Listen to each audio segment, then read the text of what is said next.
Glory హల్లెలూయా. హల్లెలూయా. ప్రభు మనం దీవించును గాక. ఈ సాయంకాలపు వేళలో మరొకసారి ప్రభు యేసుక్రీస్తు నామములో మీ అందరికీ శుభములు వందనాలు తెలియజేస్తున్నా. ప్రభు మనందరం దీవించును గాక.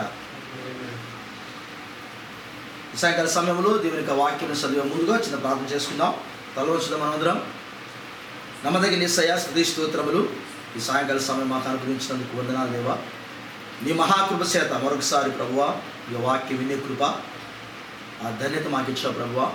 తండ్రి, ఈ చివరి దినాలలో మేము ఎత్తబట్టడానికి ప్రభువా, ఈ కాల పరిధిని దాటి తండ్రి నిత్యత్వంలోకి వెళ్ళటానికి ప్రభువా, ఈ వాక్యం అయితే ప్రభువా మా యొక్క శరీరాన్ని మార్చిదో, మా తలంపులను మార్చిదో ప్రభువా, నాయన ఆవులగట్టుకు ప్రభువా నిత్యత్వంలోనికి కాలము దాటుకుని వెళ్ళడానికి సహాయపడిద్దో ప్రభువా. ఆ జీవము కలిగిన మాటలు వినడానికి స్థలానికి వచ్చినాం ప్రభువా. ఆ వాక్యము మాత్రమే మమ్మలను మా పరిస్థితులు అన్నింటిని మార్చగలదని మేము నమ్ముతున్నాం ప్రభువా. ఈ రాత్రి వేళలో ప్రభువా బలిష్ఠ దూత ఎక్కడుండి ప్రభువా ఆ బలమైన మాటలు మా హృదయాలు నింపమని, తలలో మమ్మల్ని అందరినీ దీవించమని, ఈ లైవ్లో ఏంటి పిల్లలను కూడా దీవించమని యేసుక్రీస్తు నామమున అడిగినాం తండ్రి. ఆమేన్. God bless you. పరిశుద్ధ గ్రంథంలో వాక్యం చదువుకుందాం. మత్తయి రాసిన సువార్త, మత్తయి రాసిన సువార్త ఒక వాక్యం చదువుతున్నాం.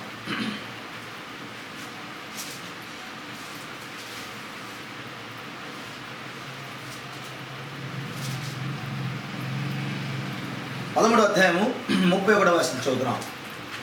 మత్తయి రాసిన సువార్త 13వ అధ్యాయము 31వ వాక్యం చదువుతున్నాం. ఆయన మరి ఒక ఉపమానము వారితో చెప్పాను. పరలోక రాజ్యము ఒకడు తీసుకొని తన పొలములో విత్తిన ఆవగింజను పోలి ఉన్నది. ఆవగింజను పోలి ఉన్నది. అది విత్తనములన్నిటిలో చిన్నదే కానీ పెరిగినప్పుడు కూర మొక్కలన్నిటిలో పెద్దదై ఆకాశ పక్షులు వచ్చి దాని కొమ్మల యందు నివసించినంత చెట్టగును. అంత పెద్ద చెట్టగును. దేవుడి మాట మనకు దీవించుగాక. హల్లెలూయా. నిన్నటి దినము మనము ఒక ఉపమానాన్ని నేర్చుకున్నాం. గురుగులు గోధుమలు గురించిన ఉపమానం. అంతకుముందు ఆ యొక్క 4 ఆ యొక్క విత్తనాల ఉపమానం గురించి మనం నేర్చుకున్నాం. 4 స్థలాల్లో పడిన ఆ విత్తనం గురించి మనం నేర్చుకున్నాం. ఈ ఉపమానాలు గమనించాలని నేను ఆశిస్తా ఉన్నాను. ప్రభు మనం దీవించడుగాక. ప్రభు వారు ఈ ఉపమానాలు చెప్పాడు. కొన్నిటికి అర్థాలు కూడా చెప్పాడు. ప్రభు వారు కొన్నిటికి అర్థాలు చెప్పాడు. మొదటి ఉపమానాన్ని చెప్పాడు, రెండో ఉపమానాన్ని కూడా అర్థం చెప్పాడు. ఈ రాత్రి మరొక ఉపమానం చదివా, 3వ ఉపమానంగా. దీని అర్థమైతే దేవుడు ఏం చెప్పలేదు. అయితే ఈ ఉపమానంలో ప్రభు వారు ఏమంటే పరలోక రాజ్యం ఎలా ఉంది అని మాట్లాడాడు. పరలోక రాజ్యము ఎలా ఉన్నది అన్నప్పుడు మరొక ఉపమానంగా ఆయన చెప్పింది ఏంటంటే, పరలోక రాజ్యం ఒకడు తీసుకొని తన పొలంలో విత్తిన ఆవగింజను పోలి ఉన్నది. అది విత్తనములన్నిటి చిన్నదే కానీ పెరిగినప్పుడు కూర మొక్కలన్నిటిలో పెద్దదే. ఆకాశ పక్షులు వచ్చి దాని కొమ్మల యందు నివసించినంత చెట్టకును. పెద్ద చెట్టు అవుతుంది అది అన్నాడు. ఇది కూడా పరలోక రాజ్యానికి సంబంధించిన ఉపమానమే అని ప్రభువారు చెప్పారు. ప్రభువారు చెప్పారంటే అది చాలా మంచి మెసేజ్ అయి ఉండాలి. అయితే అది ఉన్నతమైన ఆలోచన అయి ఉండాలి. కాబట్టి ఇప్పుడు పరలోక రాజ్యము ఆవగింజన పోలి ఉన్నది అన్నాడు. ఆవగింజ అది పొలములో నాటబడిన తర్వాత, పొలములో విత్తిన తర్వాత అది పెరిగి పెద్దదవుతుంది. ఎలా పెద్దదవుతుంది అని అంటే కూర మొక్కలలాగా అది పెరుగుతుంది అన్నాడు ఆయన. చాలా సామాన్యత కలిగిన కూర మొక్కలు కూడా ఎప్పుడు కూడా అంతే ఉంటాయి, చిన్న చిన్నగా ఉంటాయి కూర మొక్కలు. ఆ కూర మొక్కలలోంచి అది ఎదిగి పెద్దదై ఆకాశ పక్షులు దాని మీద నివాసం ఏర్పాటు చేసుకోవడానికి, విశ్రాంతి తీసుకోవడానికి తగిన పెద్ద చెట్టు అవుతుంది అన్నాడు. ఇది పరలోక రాజ్యము ఇలా పోలి ఉన్నదని ప్రభువారు చెప్పారు. 2 వచనాలు ఆ మాట చెప్పి ఆయన ముగించారు. వెంటనే ఇంకొక ఉపమానం కూడా మాట్లాడాడు. అట్లా తన ఉపమానాలు మాట్లాడుకుంటూ వెళ్ళాడు. దేవునికి స్తోత్రం. హల్లెలూయా.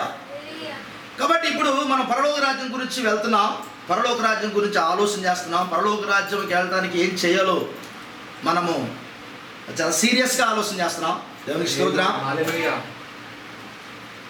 ప్రభువు ఒక మాట అన్నారు, యేసుక్రీస్తు రెండవ రాకడ దినాలలో మీరు ఆలోచన చేయాల్సిన ఒక ఆలోచన ఉంది. ఏంటంటే లోతు భార్యని జ్ఞాపకం చేసుకోండి అన్నాడు. యేసుక్రీస్తు రెండవ రాకడలో మీ ఆలోచన ఎలా ఉండాలంటే, మీ యొక్క సిద్ధపాటు ఎలా ఉండాలంటే లోతు భార్యని జ్ఞాపకం చేసుకోండి అన్నాడు. ఏమైందంటే ఒక్క సెకండ్లోనే, ఒక నిమిషంలోనే ఆమె ఉప్పు స్తంభం అయిపోయింది. ఒకవేళ అలాంటి ఉప్పు స్తంభం నువ్వు అవుతామేమో, చాలా జాగ్రత్తగా ఆలోచన చేసుకుని చాలా జాగ్రత్తగా జీవించండి అన్నాడు. ప్రభువారు ఆ విషయాన్ని మనకి జ్ఞాపకం చేశారు మత్తయి రాసిన సువార్తలో. చాలా ఎమర్జెన్సీ మెసేజ్ అన్నాడు. అది చాలా ఎమర్జెన్సీ మెసేజ్. లోతు భార్యని జ్ఞాపకం చేసుకోండి. అక్కడ ఇద్దరు స్త్రీలు ఉన్నారు. లోతు దినాల్లో ఇద్దరు స్త్రీలు ఉన్నారు అక్కడ. ఒక స్త్రీ శారా ఉన్నది, రెండో స్త్రీ లోతు భార్య ఉన్నది. కానీ ప్రభువారు లోతు భార్యని జ్ఞాపకం చేసుకోమన్నాడు. శారమ్మని జ్ఞాపకం చేసుకొని చెప్పలా. దేవునికి స్తోత్రం. శారమ్మ జీవములోకి వెళ్ళిపోయింది, మరణాన్ని దాటుకొని జీవములోకి వెళ్ళిపోయింది.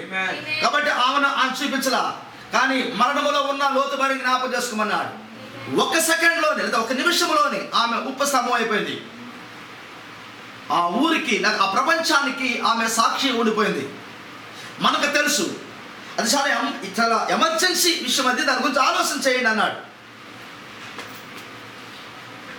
మనం అనుకున్నంత అది చిన్న విషయం కాదు, చాలా పెద్ద విషయం అది. ఆమేన్. హల్లెలూయా. లోతు భార్యని జ్ఞాపకం చేసుకోవడానికి అది ఎంత విషయం, చాలా చిన్న విషయం. అది చాలా చిన్న విషయం. అది మనము లోతు భార్య గురించి ఆలోచన చేసేది ఏంది? ఒక దెబ్బకే ఉప్పు స్తంభం అయిపోయింది కాబట్టి ఆ గురించి ఆలోచన చేయాల్సిన అవసరం లేదు, సింపుల్గా తీసేస్తాం. కానీ వాక్యం ఏం చదువుతుందంటే, ఆ సామాన్యతలోని దేవుని యొక్క వాక్యం దాచబడి ఉన్నది. హల్లెలూయా. సామాన్యతలోని దేవుని వాక్యం దాచబడి ఉన్నది. ప్రభువు యేసుక్రీస్తు వారు ఇప్పుడు తీసుకున్నారు. పరలోక రాజ్యం ఏ రీతిగా ఉందంటే, ఆవగింజ తీసుకొని పొలములో ఒక వ్యక్తి నాటాడు.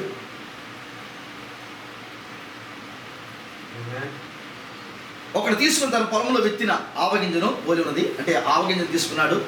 అది విత్తనాలన్నిటిలో చాలా చిన్న విత్తనం ఆవగింజ, చాలా చిన్నది. ఆ విత్తనాన్ని తీసుకొని పొలంలో నాటాడు.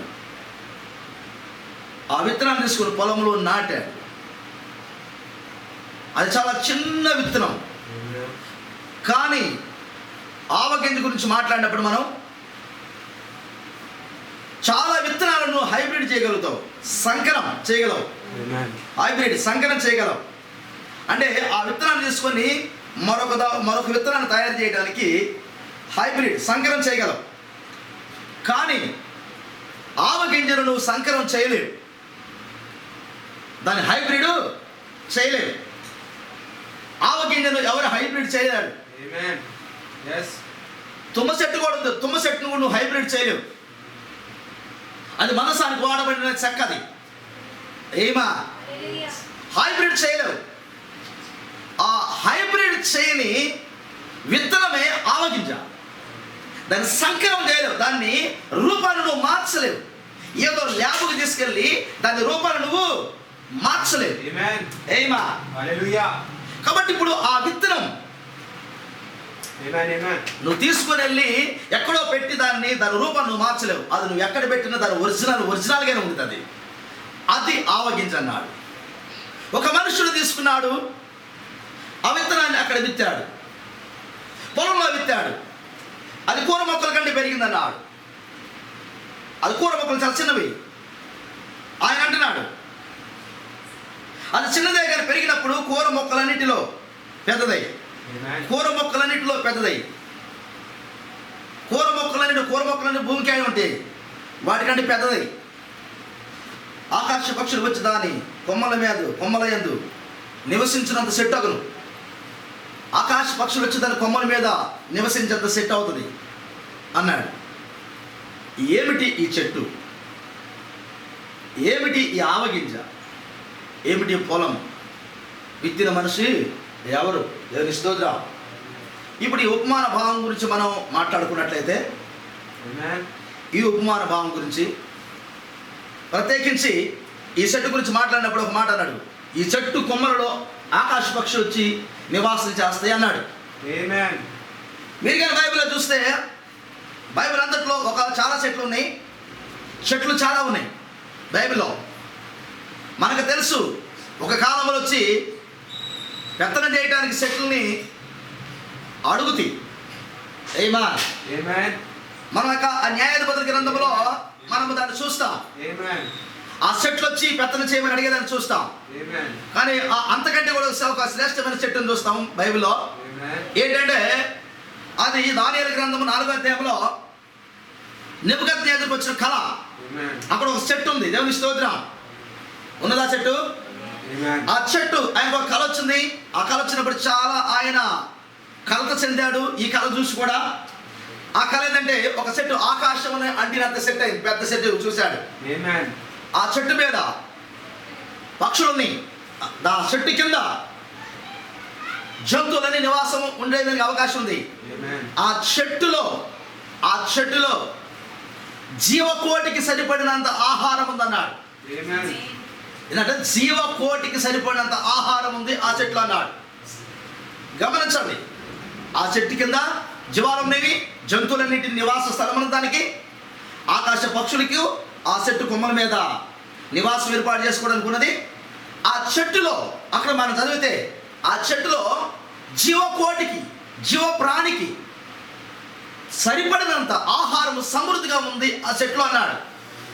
ఆ చెట్టును చూసి ఆ కలత చెందాడు. ఒక వ్యక్తి వచ్చి ఆ చెట్టును నరికేది చూశాడు. అంత పెద్ద చెట్టు కూడా ఒక వ్యక్తి పడేశాడు కింద. ఆ కళలో చూసే కలత చెందాడు ఆయన. ఎవరు చెప్పలేకపోతే ఆ కళభావం చెప్పలేనప్పుడు ఆ కాలంలో ఉన్న దేవుడు కుమారుడైన హల్లెలూయా దేవుడు కుమారుడైన దానియేలు గారు ఆ కాలంలో ఈ కళభావం కూడా చెప్పడానికి వచ్చాడు. ప్రభు మిమ్మల్ని దీవించుగాక. నాకు నా చిన్న ఆలోచన, ఈ రోజున అలాంటి పని చేయటానికి నువ్వు ఎందుకు రెడీ కాకూడదు? ఇంట్లో ఉండి ఇంట్లో కూర్చొని అంత ప్రార్థనా పరులయ్యి దేవుడికి ఉపయోగపడేదానికి ఎందుకు నువ్వు రెడీగా ఉండకూడదు? మనం దానియేలు ప్రార్థన చేసినట్టు ఎందుకు ప్రార్థన చేయకూడదు?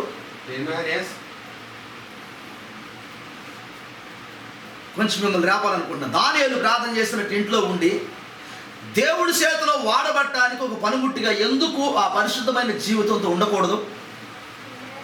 ఇప్పుడు దేవుడు నాకు ఉన్నాడని దాని ఇంట్లో కూర్చున్నాడా? ఉన్నాడా? అవకాశం వచ్చినప్పుడు దర్శనము చూడగలిగిన ప్రార్థన ఆత్మతను కలిగి ఉన్నాడు. దర్శనమును చూడగలిగిన ప్రార్థన ఆత్మ. ప్రవక్త ఒక మాట అన్నాడు, నువ్వు దర్శనం చూడాలంటే బహు ప్రార్థనాపరుడు అయి ఉండాలి. నువ్వు దర్శనం చూడాలంటే బహు ప్రార్థనాపరుడు అయి ఉండాలి. ప్రార్థన చేసేవాడు మాత్రమే దర్శనం చూడగలడు. ఈ ప్రార్థన ఆత్మను ఆర్పుకోకుండా మండించేవాడు కావాలి. ప్రార్థన ఆత్మతో రగిలేవాడు కావాలి. ఏమా ఇప్పుడు ఆ దానియేలు గారు వచ్చి ఆ చెట్టు ఏదో, ఆ చెట్టు ఎందుకున్నదో, ఆ చెట్టు మీద ఉన్న పక్షులు, ఆహారము, వాటన్నిటి గురించి మాట్లాడాడు ఆయన. అది నరకబడింది, ఇనుము ఇత్తడితో అది కట్టబడింది. 7 కాలాల పాటు అది మంచుకు ఎండకి అది ఎండి తడిసి అక్కడ ఉన్నది. ఆ చెట్టును దానియేలు గారు చూశారు. దర్శనంలో చూసి భావాన్ని చెప్పారు. కలత చెందిన ఆ రాజు యొక్క కళకు భావాన్ని చెప్పి ఆదరించారు. ఆ కళలో ఆ చెట్టు ఆకాశముని కంటిన చెట్టు, ఒక మంచి చెట్టు. అది దేవుని స్తోత్రం. అంతకంటే పెద్ద చెట్టును బైబిల్లో ఎక్కడ చూడలేదు. దానియేలు గ్రంథంలో అక్కడే ఉంది ఆ చెట్టు, పెద్ద చెట్టు. నిజమేనా? పెద్ద చెట్టు ఉంది అక్కడ. అయితే ఇక్కడ ఒక చెట్టు చెప్పాడు. ఏమా నా ఉద్దేశం, ఆ చెట్టు కంటే ఈ చెట్టు ఏమైనా పెద్దదంటవా? ఏ చెట్టు కంటే? నెబుకద్నెజరు కళ చూసిన కళ కంటే ఈ చెట్టు ఏమైనా పెద్దదంటవా? చూద్దాం. దేవుని మహిమ కలుగునుగా. హల్లెలూయా. ఏంటి ఈ చెట్టు? ఇప్పుడు వెళ్దాం కొంచెం లోపలికి. కృప కలుగునుగాక. దేవుడు మనం దీవించిన గాక. వెళ్దాం కొంచెం లోపలికి. ఆయన మరొక ఉపమానము వారితో చెప్పాను. పరలోక రాజ్యం. ఒకడు తీసుకుని తన పొలంలో విత్తిన ఆవు గింజను పోలి ఉన్నది పరలోక రాజ్యం. కుశల భూలోకాన్ని మర్చిపోను, ఇది పరలోక రాజ్యం.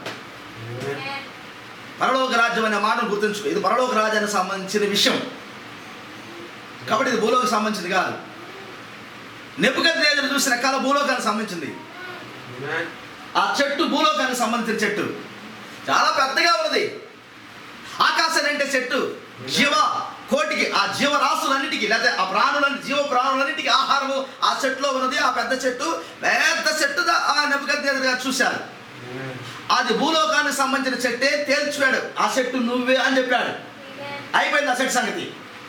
ఆ చెట్టు రాజా మీరే ఆ చెట్టు అన్నాడు. దేవుని నామమున మహిమ కలుగును గాక. కానీ ఇప్పుడు చెప్పబోతున్న ఈ చెట్టు గురించి ఏమా, ఇది పరలోక రాజ్యానికి సంబంధించిన చెట్టు. ఏం చెట్టు ఇది? పరలోక రాజ్యానికి సంబంధించిన చెట్టు ఇది. ఇప్పుడు ఈ పరలోక రాజ్యం గురించి చెప్పబోతున్నాడు. ఈ చెట్టు ఏం చెట్టు అంటే ఇది ఆవగింజలో నుంచి వచ్చిన చెట్టు. ఆవగింజ, దేవుని స్తోత్రం. విత్తనాలన్నిటిలో చిన్నది అన్నాడు. విత్తనాలన్నిటిలో చిన్నది. ఆవగింజను పోలి ఉన్నది. ఎక్కడ? పొలములో నాటిన, ఒక మనుషుడు వచ్చి పొలములో నాటిన ఆ ఆవగింజ విత్తనాన్ని పోలి ఉన్నది. ఏమాన్ ప్రభు మనం దీవించును గాక. ఇప్పుడు ఆ పొలములో, పొలం అనగా మనం నేర్చుకున్నాం, పొలం అనగా లోకం. పొలం అనగా లోకం. ఇక్కడ ఉన్నారా? కొంచెం ఆమె చెబుతుంటే కొంచెం ముందుకు వెళ్తుంది. మీరు ఆంధ్ర చూస్తుంటే ఇది ముందుకి వెళ్ళదు. ఎందుకంటే ఆమె చెప్పాల్సిందే. దేవునికి స్తోత్రం. కాబట్టి మనము ఆవగింజ చిన్నది, పొలము లోకము మనం నేర్చుకున్నాం. విత్తనం విత్తే వ్యక్తి మనుషు కుమారుడు నేర్చుకున్నాం. ఈ విత్తనాన్ని కూడా విత్తుంది కూడా ఆయనే. దేవునికి స్తోత్రం. దేవుడే విత్తనాన్ని విత్తుతున్నాడు. కానీ విత్తనాలన్నింటిలో చాలా చిన్న విత్తనం ఇది, చాలా చిన్న విత్తనం. ఈ విత్తనాన్ని కూడా విత్తాడు. ఈ విత్తనం పరలోక రాజ్యానికి సంబంధించిన విత్తనం ఇది. దేవునికి స్తోత్రం. అయితే అది పెరిగే విధానం చాలా అద్భుతంగా చెప్పాడు. అది కూర మొక్కలన్నిటికంటే పెరుగుతుంది అన్నాడు. అంత సామాన్యతలో పెరిగింది. దేవునికి స్తోత్రం. ఆ తర్వాత పెద్దదైన చెట్టు. ఆకాశ పక్షులు వచ్చి దాని మీద నివాసము ఏర్పాటు చేసుకుని పెద్ద సెట్ అయింది. ఎంత సెట్ అయింది చూద్దాం. పెద్ద సెట్ అయింది. ఓకేనా? అది ఆకాశ పక్షులు వచ్చి నివసించేంత సెట్ అవుతుంది. అది పెద్ద సెట్ అయింది. పెద్ద సెట్ అయింది. కానీ ఇప్పుడు ఆ పరలోక రాజ్యం ఎలా ఉన్నది అనే దాన్ని ఆయన మాట్లాడుతున్నాడు. ఆవగింజను పోలి ఉందన్నాడు. మనకు ప్రభువు విశ్వాసం గురించి మాట్లాడేటప్పుడు అన్నాడు, ఆయన ఒక మాట చెప్పాడు, మీకు ఆవగింజంత విశ్వాసం ఉంటే, ఎంత ఆవగింజంత విశ్వాసం ఉంటే ఈ కొండ పోయి అవతల పడమంటే పడింది అని చెప్పాడు. అన్నాడా? సువార్తలో ఈ మాట చెప్పాడు ప్రభువు. మీకు ఆవగింజంత విశ్వాసం ఉంటే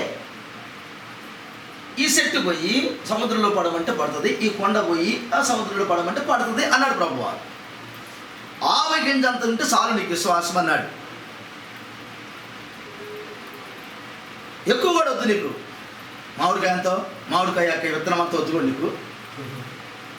ఒక ఆవగింజంత విశ్వాసం నీకుంటే చాలు. విత్తనాలన్నిటిలో చిన్నదే ఆ విత్తనమే. ఆ విత్తనం అంతా నీకు విశ్వాసం ఉంటే చాలు.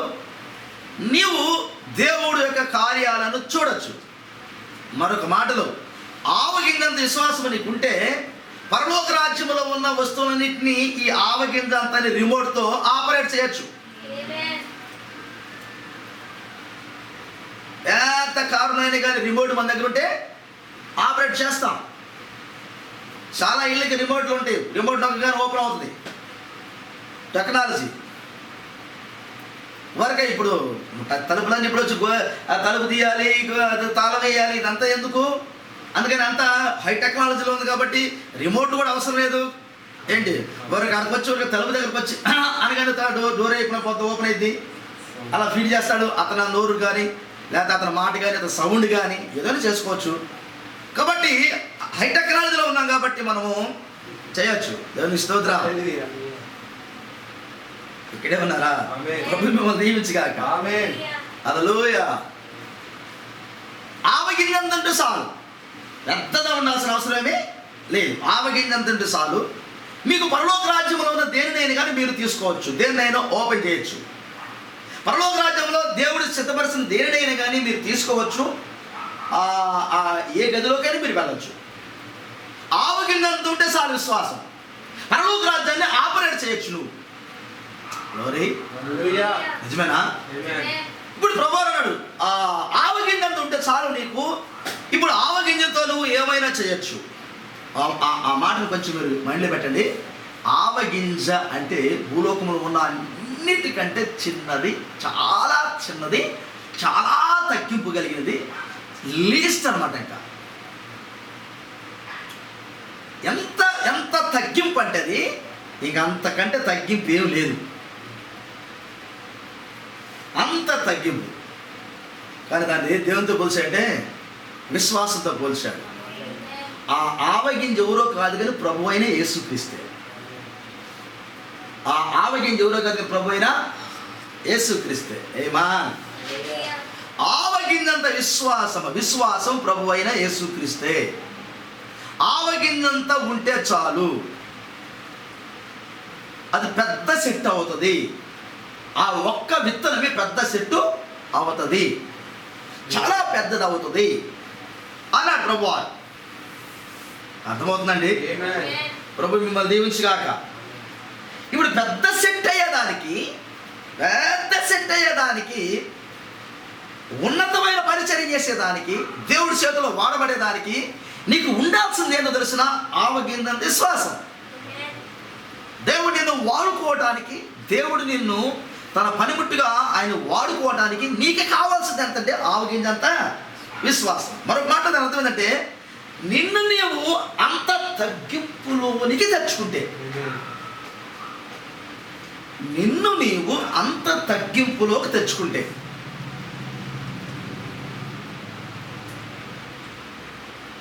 అది అంత తగ్గింపు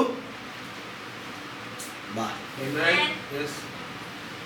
నిన్ను నువ్వు ఎంత తగ్గింపు అంటే, నువ్వు ఆవగింజ దగ్గరికి రావాలంటే నిన్ను నువ్వు ఎంతగా నీ అహం దిగాలి, నీ గర్వము దిగిపోవాలి. నాకు అది ఉన్నది ఇది ఉన్నది అంతా వెళ్ళిపోవాలి బయటికి. ఆవగింజతో పోల్చుకోవడం అంటే నీలో ఉన్న అన్నీ ఎంత లీస్ట్కి రావాలంటే, ఎంత తగ్గింపుకు రావాలంటే అసలు భూలోకం అంతా వదిలిపెట్టాలి, అంత సామాన్యతకి రావాలి. సామాన్యతకి రావాలి. ఇప్పుడు నువ్వు ఆ చెట్టుగా ఎదగాలి అంటే నువ్వు సామాన్యతకి రావాలి. చెట్టుగా ఎదగాలంటే సామాన్యతకి రావాలి. ప్రభువు యేసుక్రీస్తు వారు సృష్టికర్త అయి ఉండి, దేవాతి దేవుడై ఉండి, ఆకాశము సింహాసనం భూమి పాదపీఠము ఆయన కలిగి ఉండి, ఆయన ఆ ఆవగింజతో పోల్చుకున్నాడు. తనతో ఆవగింజతో పోల్చుకున్నాడు. విశ్వాసం ఎవరు? యేసుక్రీస్తే కదా. ఆ ఆవగింజ విశ్వాసంతో పోల్చాడు కదా. ఆవగింజంత విశ్వాసం ఉంటే నీకు చాలని. గింజ అనగా విత్తనం. విత్తనము దేవుడు వాక్యం అన్నాడు. పలుకబడిన మాట మూల విత్తనం అన్నాడు. కాబట్టి ఆ విత్తనం, ఆ చిన్న విత్తనం నీ పొలములో నాటితే, పొలమెవరు? నువ్వే. పొలమెవరు? నువ్వే. పొలములో నాటితే అది పెరిగి, కూర మొక్కలన్నిటికంటే పెరిగి పెద్దదై, ఆకాశ పక్షులన్నీ దాని మీద నివాసం చేయడానికి తగిన యోగ్యత కలిగిన చెట్టుగా ఉంటుంది. ఆకాశ పక్షులు వచ్చి దాని మీద నివాసం ఏర్పాటు చేసుకుంటవి. అంత పెద్ద సెట్ అవుతుంది అది అన్నాడు. ప్రభు మిమ్మల్ని దీవించుగాక. గ్లోరీ. ఎక్కడే ఉన్నారా? మీరు ఆమె చెప్పకపోతే ఇక్కడ ప్రసంగం లేదు. మీ కేకలే మాకు వినపట్లేదులే. ఇక్కడ ఉన్న వాళ్ళకి కేకలేమండి. దేవుని స్తోత్రం. హల్లెలూయా. వాక్యం అర్థమైతే కేకలేండి, లేకపోతే నేను వాళ్ళని కేకలేస్తా ఉంటాను. దేవుని స్తోత్రం. గ్లోరీ. హల్లెలూయా. ఇప్పుడు విత్తనము దేవుని వాక్యము, విత్తుతున్న వ్యక్తి మనిషి కుమారుడు, ఫలము లోకము మనమే. మన విషయాలు నేర్చుకున్నాం. ఇప్పుడు ఆ విత్తనం పడాల్సింది ఎక్కడంటే, ఆవగింజ పడాల్సింది ఎక్కడో కాదు, మన లోపలే పడాలి. ఈ ఆవగింజ లోపల ఉంటే ఈ చెట్టు పెరిగిద్ది. ఎంత సెట్టుగా అవుతుంది అంటే పెద్ద సెట్ అవుతుంది. మనకు తెలుసు ఒక భూమి మీద ఒక చెట్టు పెరుగుతుందని. ఐడియా ఉందండి మీకు? ఏవేలు గ్రంథములో ఒక చెట్టును 4 పురుగులు తినేసినాయి. కానీ మనకు వాగ్దానం ఏంటంటే ఆ పంటను మరలా ఇస్తానన్న వాగ్దానం మనకున్నది. నిజమేనా?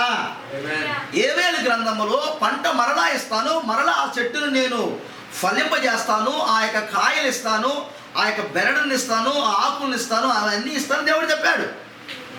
ఆ వేరులో ఉన్న ఆ జీవాన్ని మరలా బయటికి తీసి పంటనిస్తానన్నాడు.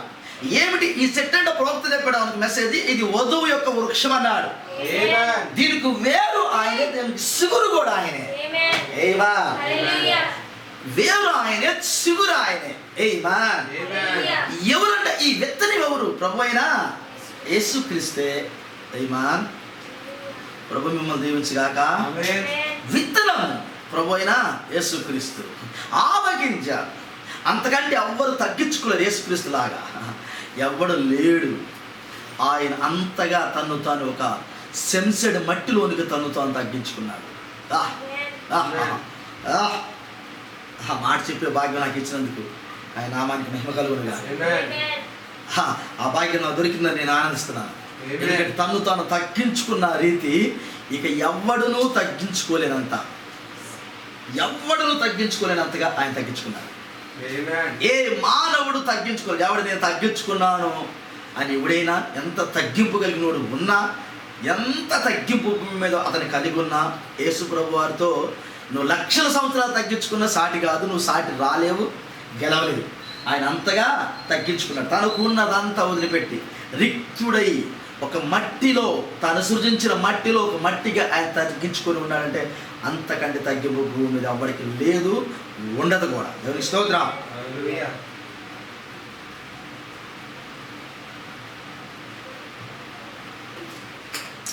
ఆ కొద్దిగా మట్టిలో నివాసం చేయడానికి ఆయన కోరుకున్నాడు.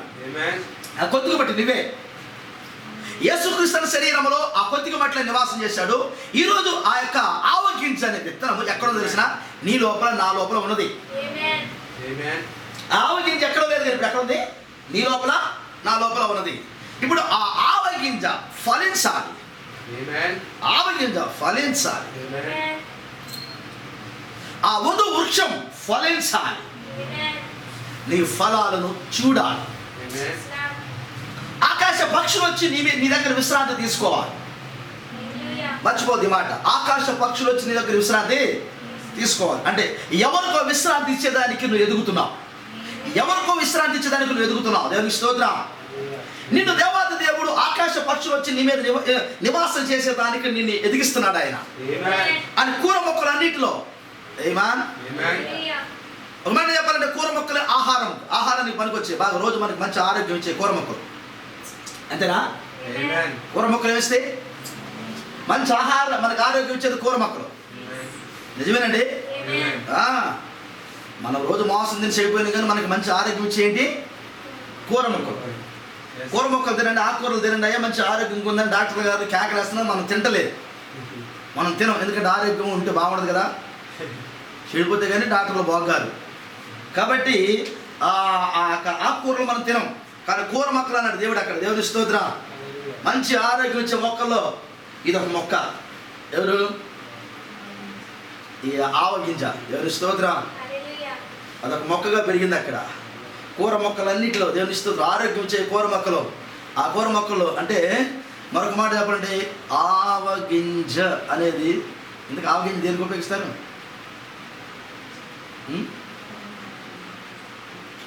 దేనికి ఆవగింజ? దేనికి చెప్పాలి? తాలింపులకేనా? పచ్చళ్ళలోకి ఆవగింజలంట తెగమాతలు పాడతారట. వాళ్ళు చెబుతున్నారు, నాకు తెలియదు, వీళ్ళే చెబుతున్నారు. ఏదైనా అడిగితే మీరు వాళ్ళని అడగండి. దేవుని స్తోత్రం. ఎందుకంటే వాళ్ళు సమాధానం చెబుతుంది దానికి. ఆవగింజ పచ్చళ్ళలోకి తెగమాతల్లోకి వేసుకుంటారట.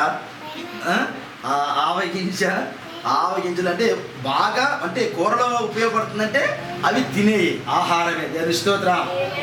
కాబట్టి చెడిపోయేదే కాదు, మన ఆహారంలో డైలీ వాడేదే. కూర రోజు వండుకుంటాం కదా, కాబట్టి రోజు కూరలో ఉంటుంది. చాలా అంటే ఆరోగ్యపరంగా మంచి మెడిసిన్ అంట అది. దేవుని స్తోత్రం. దాని గురించి ఇంకా నేను స్టడీ చేయలేదు, అదే వీళ్ళే చెబుతున్నారు ఇక్కడ. దేవుని స్తోత్రం. కాబట్టి అది మంచి ఆరోగ్యము కూడా, ఎముకలకు మంచి ఆరోగ్యం అంట. దేవుని స్తోత్రం. ఆ తర్వాత మంచి కూరలో మన లోపల కూడా మంచి ఆరోగ్యం. అహో ఆవగింజ అనేది మనకి అవసరమైందే, తిండికి ఆరోగ్యానికి అన్నిటికీ ఉపయోగపడేది. దేవుని స్తోత్రం. కాబట్టి ఇప్పుడు అది తీసేసేది కాదు, కూర మొక్కల నుంచి పెరుగుతుందంటే మనకు అది ఉపయోగపడేది. దేవుని స్తోత్రం. కానీ ఈ యొక్క ఆవగింజ పెద్దదైన తర్వాత ఆకాశ పక్షులు వచ్చి ఆ యొక్క చెట్ల మీద నివాసం చేసిందని చెప్పాడు దేవుడు. ఫైనల్గా ఈ మాట చెప్పి ముగించాడు ఆయన. దేవుని స్తోత్రం. ఎక్కడే ఉన్నారా? చిన్న మొక్క, గమనించండి, అది చిన్న మొక్క, చిన్న విత్తనం, కానీ పెద్ద పని చేస్తుందని చెప్పాడు. పెద్ద పని చేస్తుందని చెప్పాడు.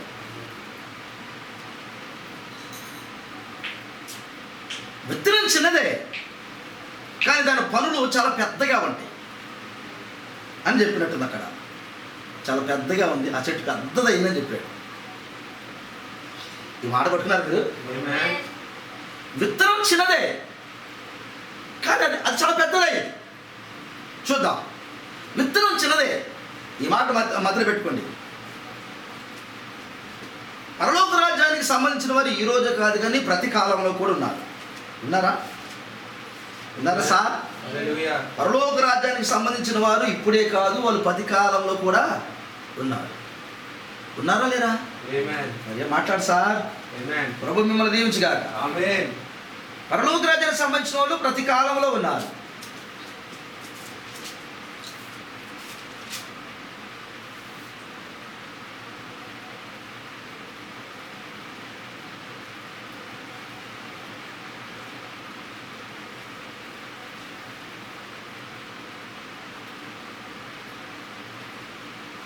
మనం అన్ని కాలాల్లో చూసినట్టయితే, దీన్ని జస్ట్ మీకు నేను చరిత్రకి వెళ్ళి ఆ చిన్న విత్తనము చేసిన పనులు చెప్తాను. చిన్న విత్తనం ఆవగింజ చేసిన పనులు చెప్తాను.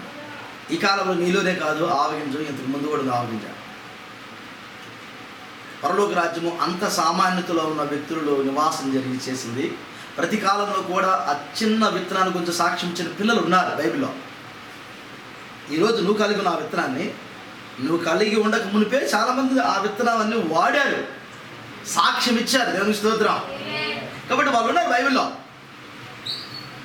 విత్తనం చిన్నది, అది చాలా బలహీనమైనది, చాలా బలహీనమైనది. ఆ చిన్న విత్తనంలో ఉన్న కార్యాలను ప్రపంచానికి చూపించారు. దాన్ని మీకు చెప్పాలనుకున్నాను. దేవుని స్తోత్రం. చాలా చిన్న విషయం, చిన్న చిన్న మనుషులు పెద్ద పెద్ద కార్యాలు చేసినట్టు చూస్తాం. ఇక్కడే ఉన్నారా? కొన్ని కొన్ని కార్యాలు ఎవరికి అర్థం కావు. ఇక్కడే ఉన్నారా? ఒకసారి కానీ నువ్వు గొలియాత్ దగ్గరికి వెళ్ళి అడిగితే, గొలియాతు నువ్వు ఎట్టబడిపోయావు రావని పరలోక అక్కడికి వెళ్ళి నరకానికి వెళ్ళిన తర్వాత అడిగితే వాడికి ఇప్పుడు కూడా మైండ్ తిరుగుతూ ఉండాలి నరకంలో కూడా. ఎందుకని అంతసేటు కొడతాడని నేను అనుకోలేదు, వాడు అట్ట కొడతాడని. ఎవరు? దావీదు గారు అంతసేటు కొడతాడు నేను అనుకోలేదు, నేను పిల్లగాడు అనుకున్నాను. నా నొసటినే ఖాళీ ఉందని సంగతి అతనికి ఎట్ట తెలుసు, నా నొసటినే కొట్టాడు అని. ఒక్క చిన్న రాయి తీసుకొని అంత పెద్ద వ్యక్తిని ఒకే ఒక్క దెబ్బతో పడగొట్టాడట. ఒక చిన్న రాయి తీసుకొని. వాడికి ఇప్పుడు కూడా అర్థం కాదు. ఎవరికి? గొలియాతుకి. ఒక్క దెబ్బతో నన్ను ఎట్టగొట్టాడు, నా మెడక ఎడ తీసేసాడు. ఒక చిన్న రాయి తీసుకొని కొట్టింది రాయి, ఆ రాయి తగిలింది అతని దగ్గరికి వెళ్ళి. కానీ బైబిల్ చెప్తుంది, ప్రవక్త చెప్తాడు, రాయి విసిరింది దావీదైతే ఆ రాయి తీసుకుని కొట్టింది దేవుడు అని. ఆ రాయి దేవుడు మోయటానికి, ఆ ఒడిశాల ఇసిరిన రాయిని దేవుడు కొట్టుకోవడానికి దావీదులో ఈ చిన్న విత్తనం ఉంది. దావీదులో చిన్న విత్తనం ఉంది. సౌలుకు ఇతని కనబడలేదు, సైన్యానికి ఇతని కనబడలేదు, అక్కడ ఎవరికి అతని కనబడలేదు, కానీ దేవుడికైతే ఇతను కనబడ్డాడు. కారణం ఏంటంటే అతని లోపల చిన్న విత్తనము ఉన్నది. ఆ ఆవగింజ అనే విశ్వాసం అతని లోపల ఉన్నది. చిన్న విత్తనం, చిన్నది, కొద్దిగా ఉన్నది. ఆ కొద్దిగతోనే అతను రోషం కలిగి బయటకు వచ్చాడు.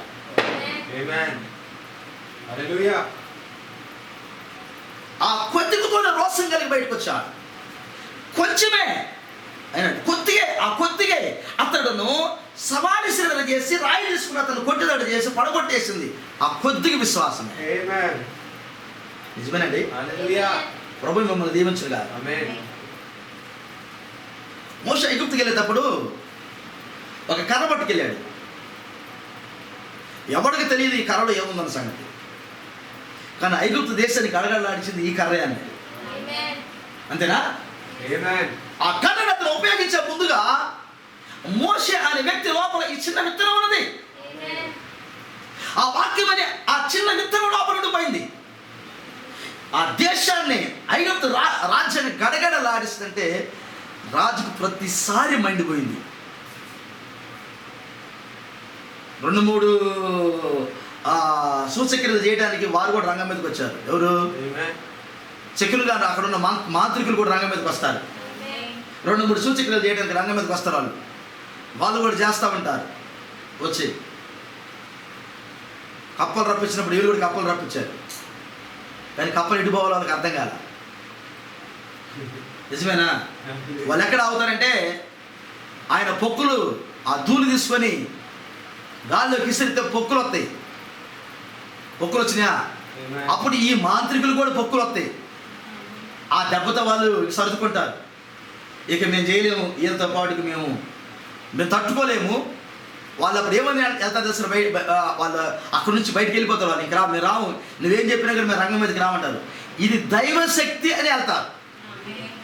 ఆ మాంత్రికులు ఒక మాట వెళ్తారు అక్కడ, ఏమంటారంటే ఇది దైవశక్తిది. ఇది ఒకవేళ మాంత్రిక విద్య అయితే మేము కూడా పోరాడతాం వాళ్ళతో పాటు. వాళ్ళు ఒక విద్య చేస్తే మేము ఒక విద్య చేస్తాం.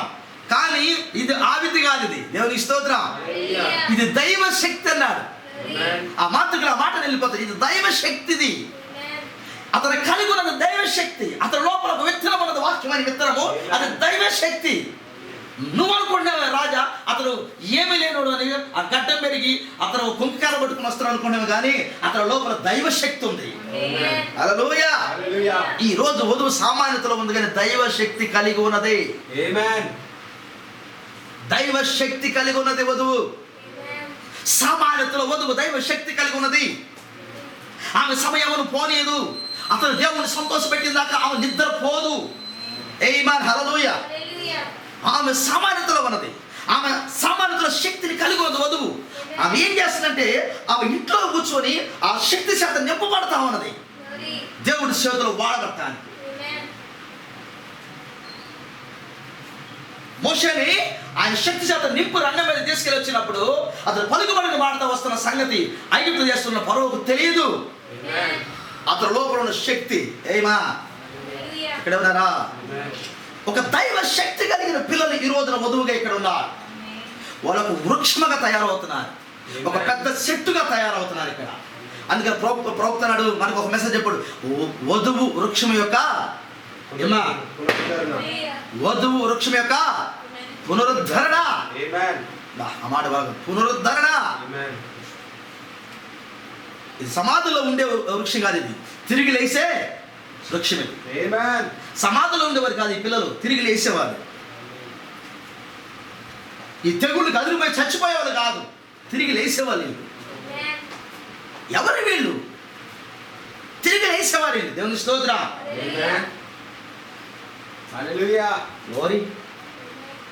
ఒక రోజున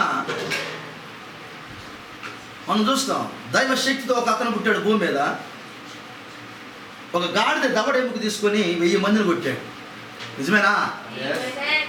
నేను తీసుకుని గాడిద దవడెముక తీసుకుని 1000 మందిని కొట్టాడు. గాడిద దవడెముక, అవును. గాడిద దవడెముక, అవును. గాడిద దవడెముక తీసుకుని 1000 మందిని కొడతాడా? ప్రవక్తనుడు అతను చాలా మరగుజ్జుడు.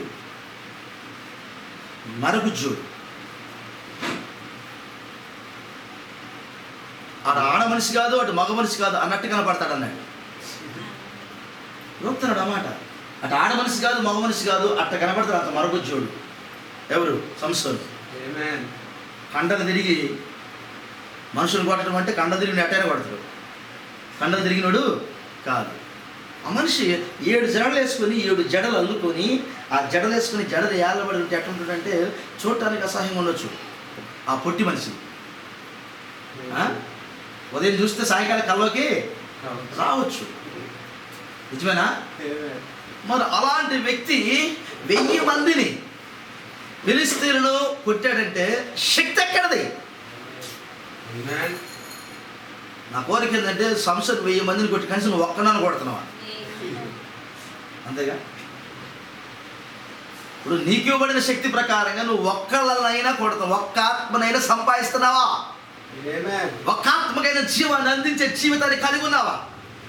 ఒక్క ఆత్మనైనా సంపూర్ణతలకు వెళ్ళేదానికి నీ మట్టుకు నీకైనా ముందు సంపూర్ణత ఉందా? నీ మట్టుకు నీకైనా ఒక నిశ్చయత, దేవుడు నాతోనే ఉన్నాడు నిశ్చయత ఉన్నదా? ఏమా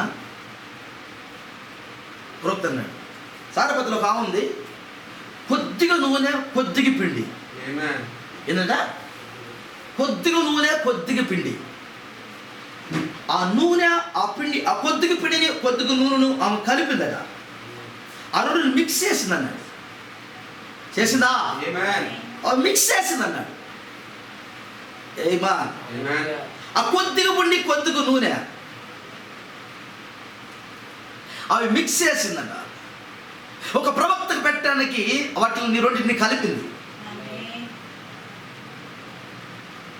ప్రవక్త చెప్పాడు, దైవ నిశ్చిత కలిగి ఉండే మెసేజ్ అన్నాడు. ఆయన అంటున్నాడు, దైవ నిశ్చిత కలిగి ఉండే మెసేజ్లో ఆయన ఏమన్నాడంటే, ఈమె యూదురాలు కాదు, ఈమె అన్యజనురాలు అన్నాడు. ఈ సారపతి యూదురాలు అన్యజనురాలు అన్నాడు. అన్యజనురాలు ఆ రోజున ఆ కరువు కాలంలో దైవ నిశ్చిత కలిగి ఉన్నది, ఒక ప్రార్థనా పరురాలు ఉన్నది, ఒక భక్తి పరురాలు ఉన్నది. ఈమె చేసిన ప్రార్థనను దేవాది దేవుడు విని రికార్డ్ చేసి ప్రవక్త ఏలకన్నాడు, నువ్వు ఆ ఇంటికి వెళ్ళు, ఆమె నిన్ను పోషించింది. నువ్వు ఆ ఇంటికి వెళ్ళు, ఆమె నిన్ను పోషించింది. ఎవరు ఆమె? సారపతిలో ఒక విధవరాలు. పేరు చెప్పలా? సారపతిలో ఒక విధవరాలు. యేసుక్రీస్తు వారు భూమి మీదకి వచ్చిన తర్వాత అన్నాడు, ఇజ్రాయెల్ దేశంలో ఎందరో విధవరాలు ఉంటే నేను వాళ్ళ దగ్గరికి నేను ఏలియను పంపలేదు, కానీ సారపతి విధవరాల దగ్గర మాత్రమే నేను ఏలియను పంపాను అన్నాడు.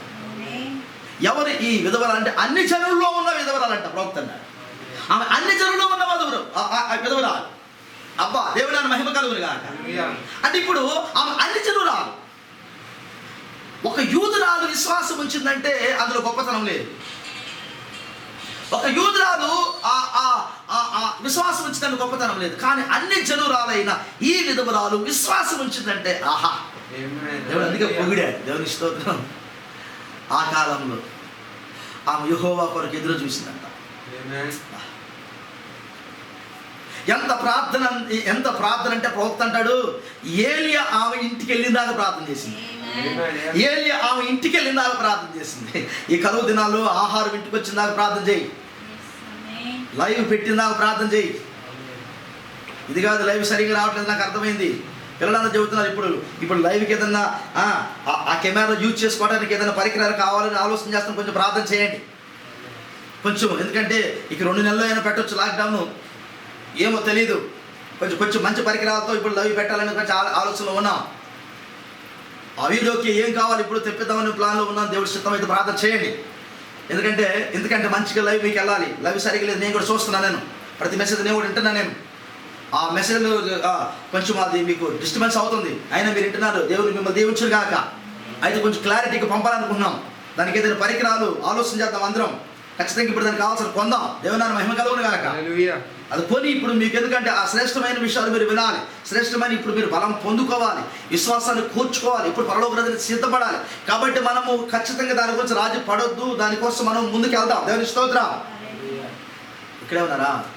ప్రభు మిమ్మల్ని దీవించుగాక. సంగమా, ఆ విధవరాలైతే ఆ అన్యజనుల్లో ఉన్న విధవరాలకి అంత విశ్వాసాన్ని తెచ్చింది. యూదుల్లో ఉన్న విధవరాలు ఎత్తుకుంటే ఏలియా వెళ్ళలేదట. అన్ని జనుల్లో ఉన్న విధవరాలు ఎత్తుకుంటే వెళ్ళాడట ఏలియా. హల్లెలూయా.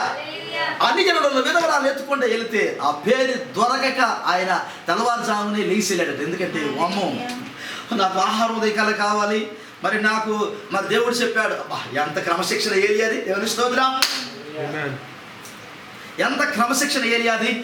చెప్పగానే రేపు ఆహారం నీకు ఆ విధవరాలు పెట్టిందని కానీ ఈ రాత్రి బయలుదేరాడు ఆయన. ఎందుకంటే ఇంటేమో అక్కడికి వెళ్తే నాకు ఆహారం పెట్టింది. ఆహారం అయిపోయిన తర్వాత వెళ్తే ఏం పెట్టింది? ఎప్పుడు వెళ్ళాడు తెలుసు ఆయన? వాళ్ళ కొడుకుకి ఆ యొక్క అప్పము, ఆ యొక్క రొట్టె ముక్క కాలక ముందే వెళ్ళాడు.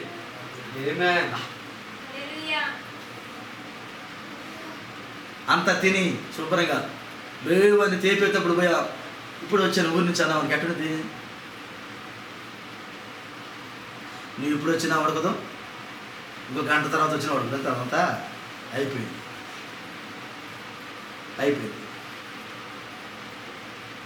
కానీ ఈయన ఇంటేమో వెళ్ళాడు, ఆమె పుల్లలు ఏరుకునేటప్పుడు వెళ్ళాడు. దేవుని స్తోత్రం. హల్లెలూయా. ఎప్పుడు పుల్లలు ఏరుకునేటప్పుడు వెళ్ళాడు. మరొక మాట అంటే ఆమె నూనె పిండి కలిపేటప్పుడు వెళ్ళాడు. దేవుని స్తోత్రం. ఆ రెండు కలబోక ముందు వెళ్ళాడు. దేవుని మహిమ కలుగురు గాక. ఆ నూనె పిండి కలబోక ముందు వెళ్ళాడు. ఆ పుల్లలు రెండు పుల్లలు ఏర్పరచుకుందంట. ఆ పుల్లలు ఆ పొయ్యిలో పెట్టక ముందు వెళ్ళాడు. దేవుని స్తోత్రం. ప్రవక్త అన్నాడు, 2 పుల్లలు ఏర్పరచుకొని 2 పుల్లలు పెట్టి మంట చేసే అలవాటు ఇండియా దేశస్తులకు బాగుంటుంది అన్నాడు. దేవుని స్తోత్రం.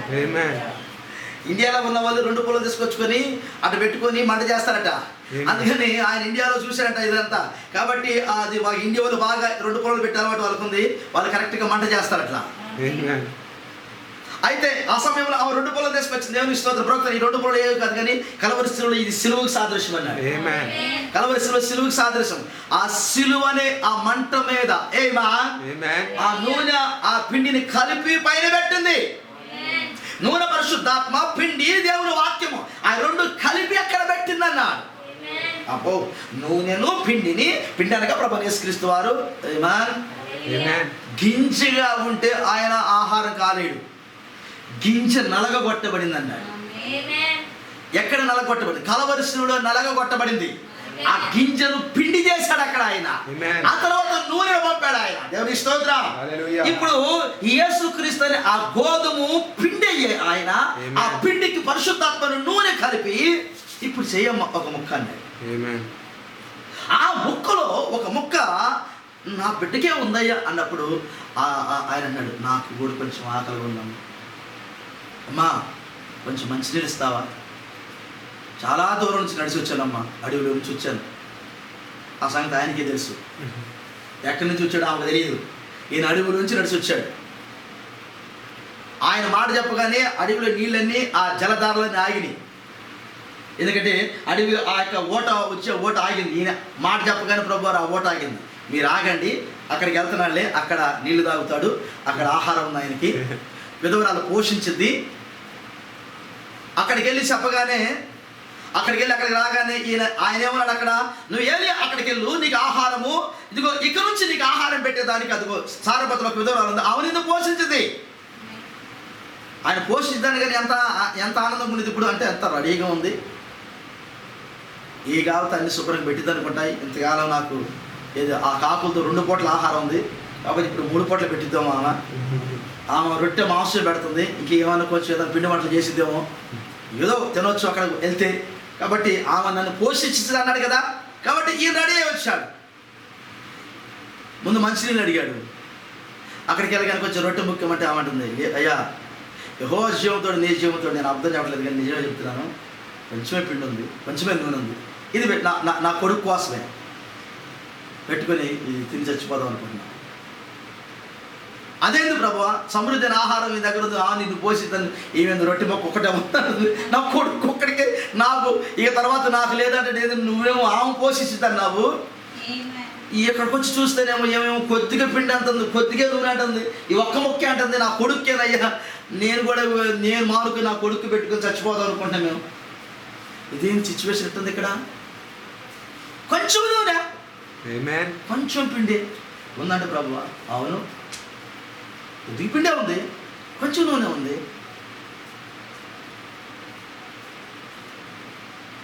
ఈ ఏరియాలో కూడా కొంచెమే విశ్వాసం ఉంది లోపల. ఎవరిలో?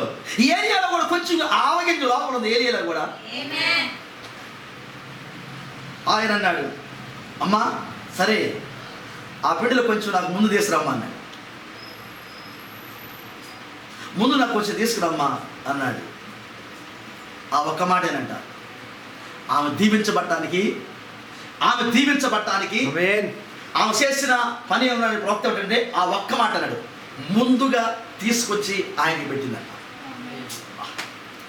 ముందుగా ఆయన పెట్టడానికి, ఎప్పుడైతే ముందుగా దేవుడికి పెట్టడానికి, దేవుడు ప్రతినిధి అయిన ప్రవక్తగా పెట్టడానికి ఎప్పుడైతే నిర్ణయం తీసుకుందో వెంటనే ఆయన ఏమన్నాడు తెలుసా? యెహోవా ఇలాగ సెలవిస్తున్నాడు, నూనె అయిపోదు, పిండి అయిపోదు. ఎప్పుడు?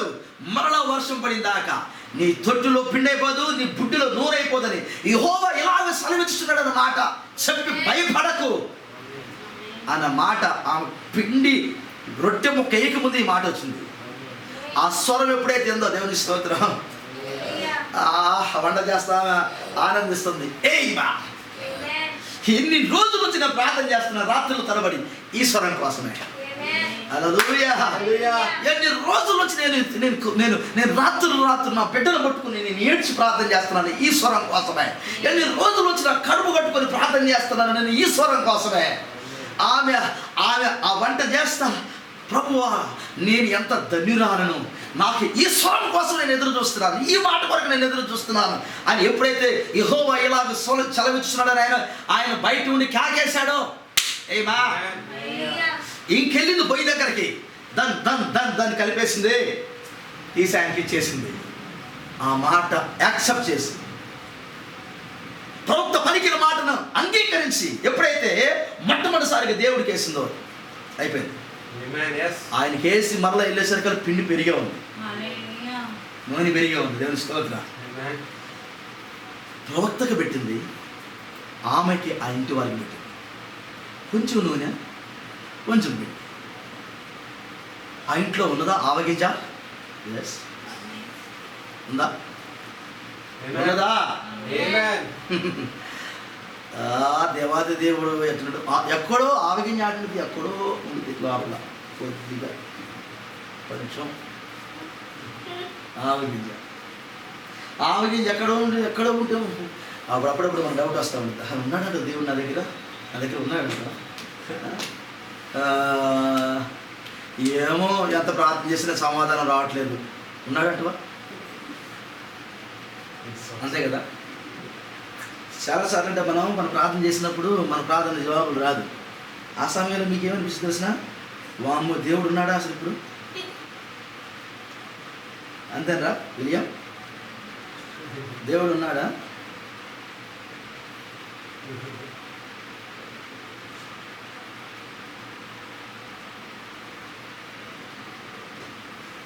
ఇదెంత క్లిష్ట సమయమో నువ్వు ఊహించగలవు. ఒక కోడ్ చదువుతుంది నేను, దైవ నిశ్చిత కలిగి ఉండు మెసేజ్లో 38వ పేర ఇలా ఉంది. దేవుడి విధముగా మనను కూడా కొన్నిసార్లు పరీక్షించడం ద్వారా చాలా వినూత్నంగా ఉండను.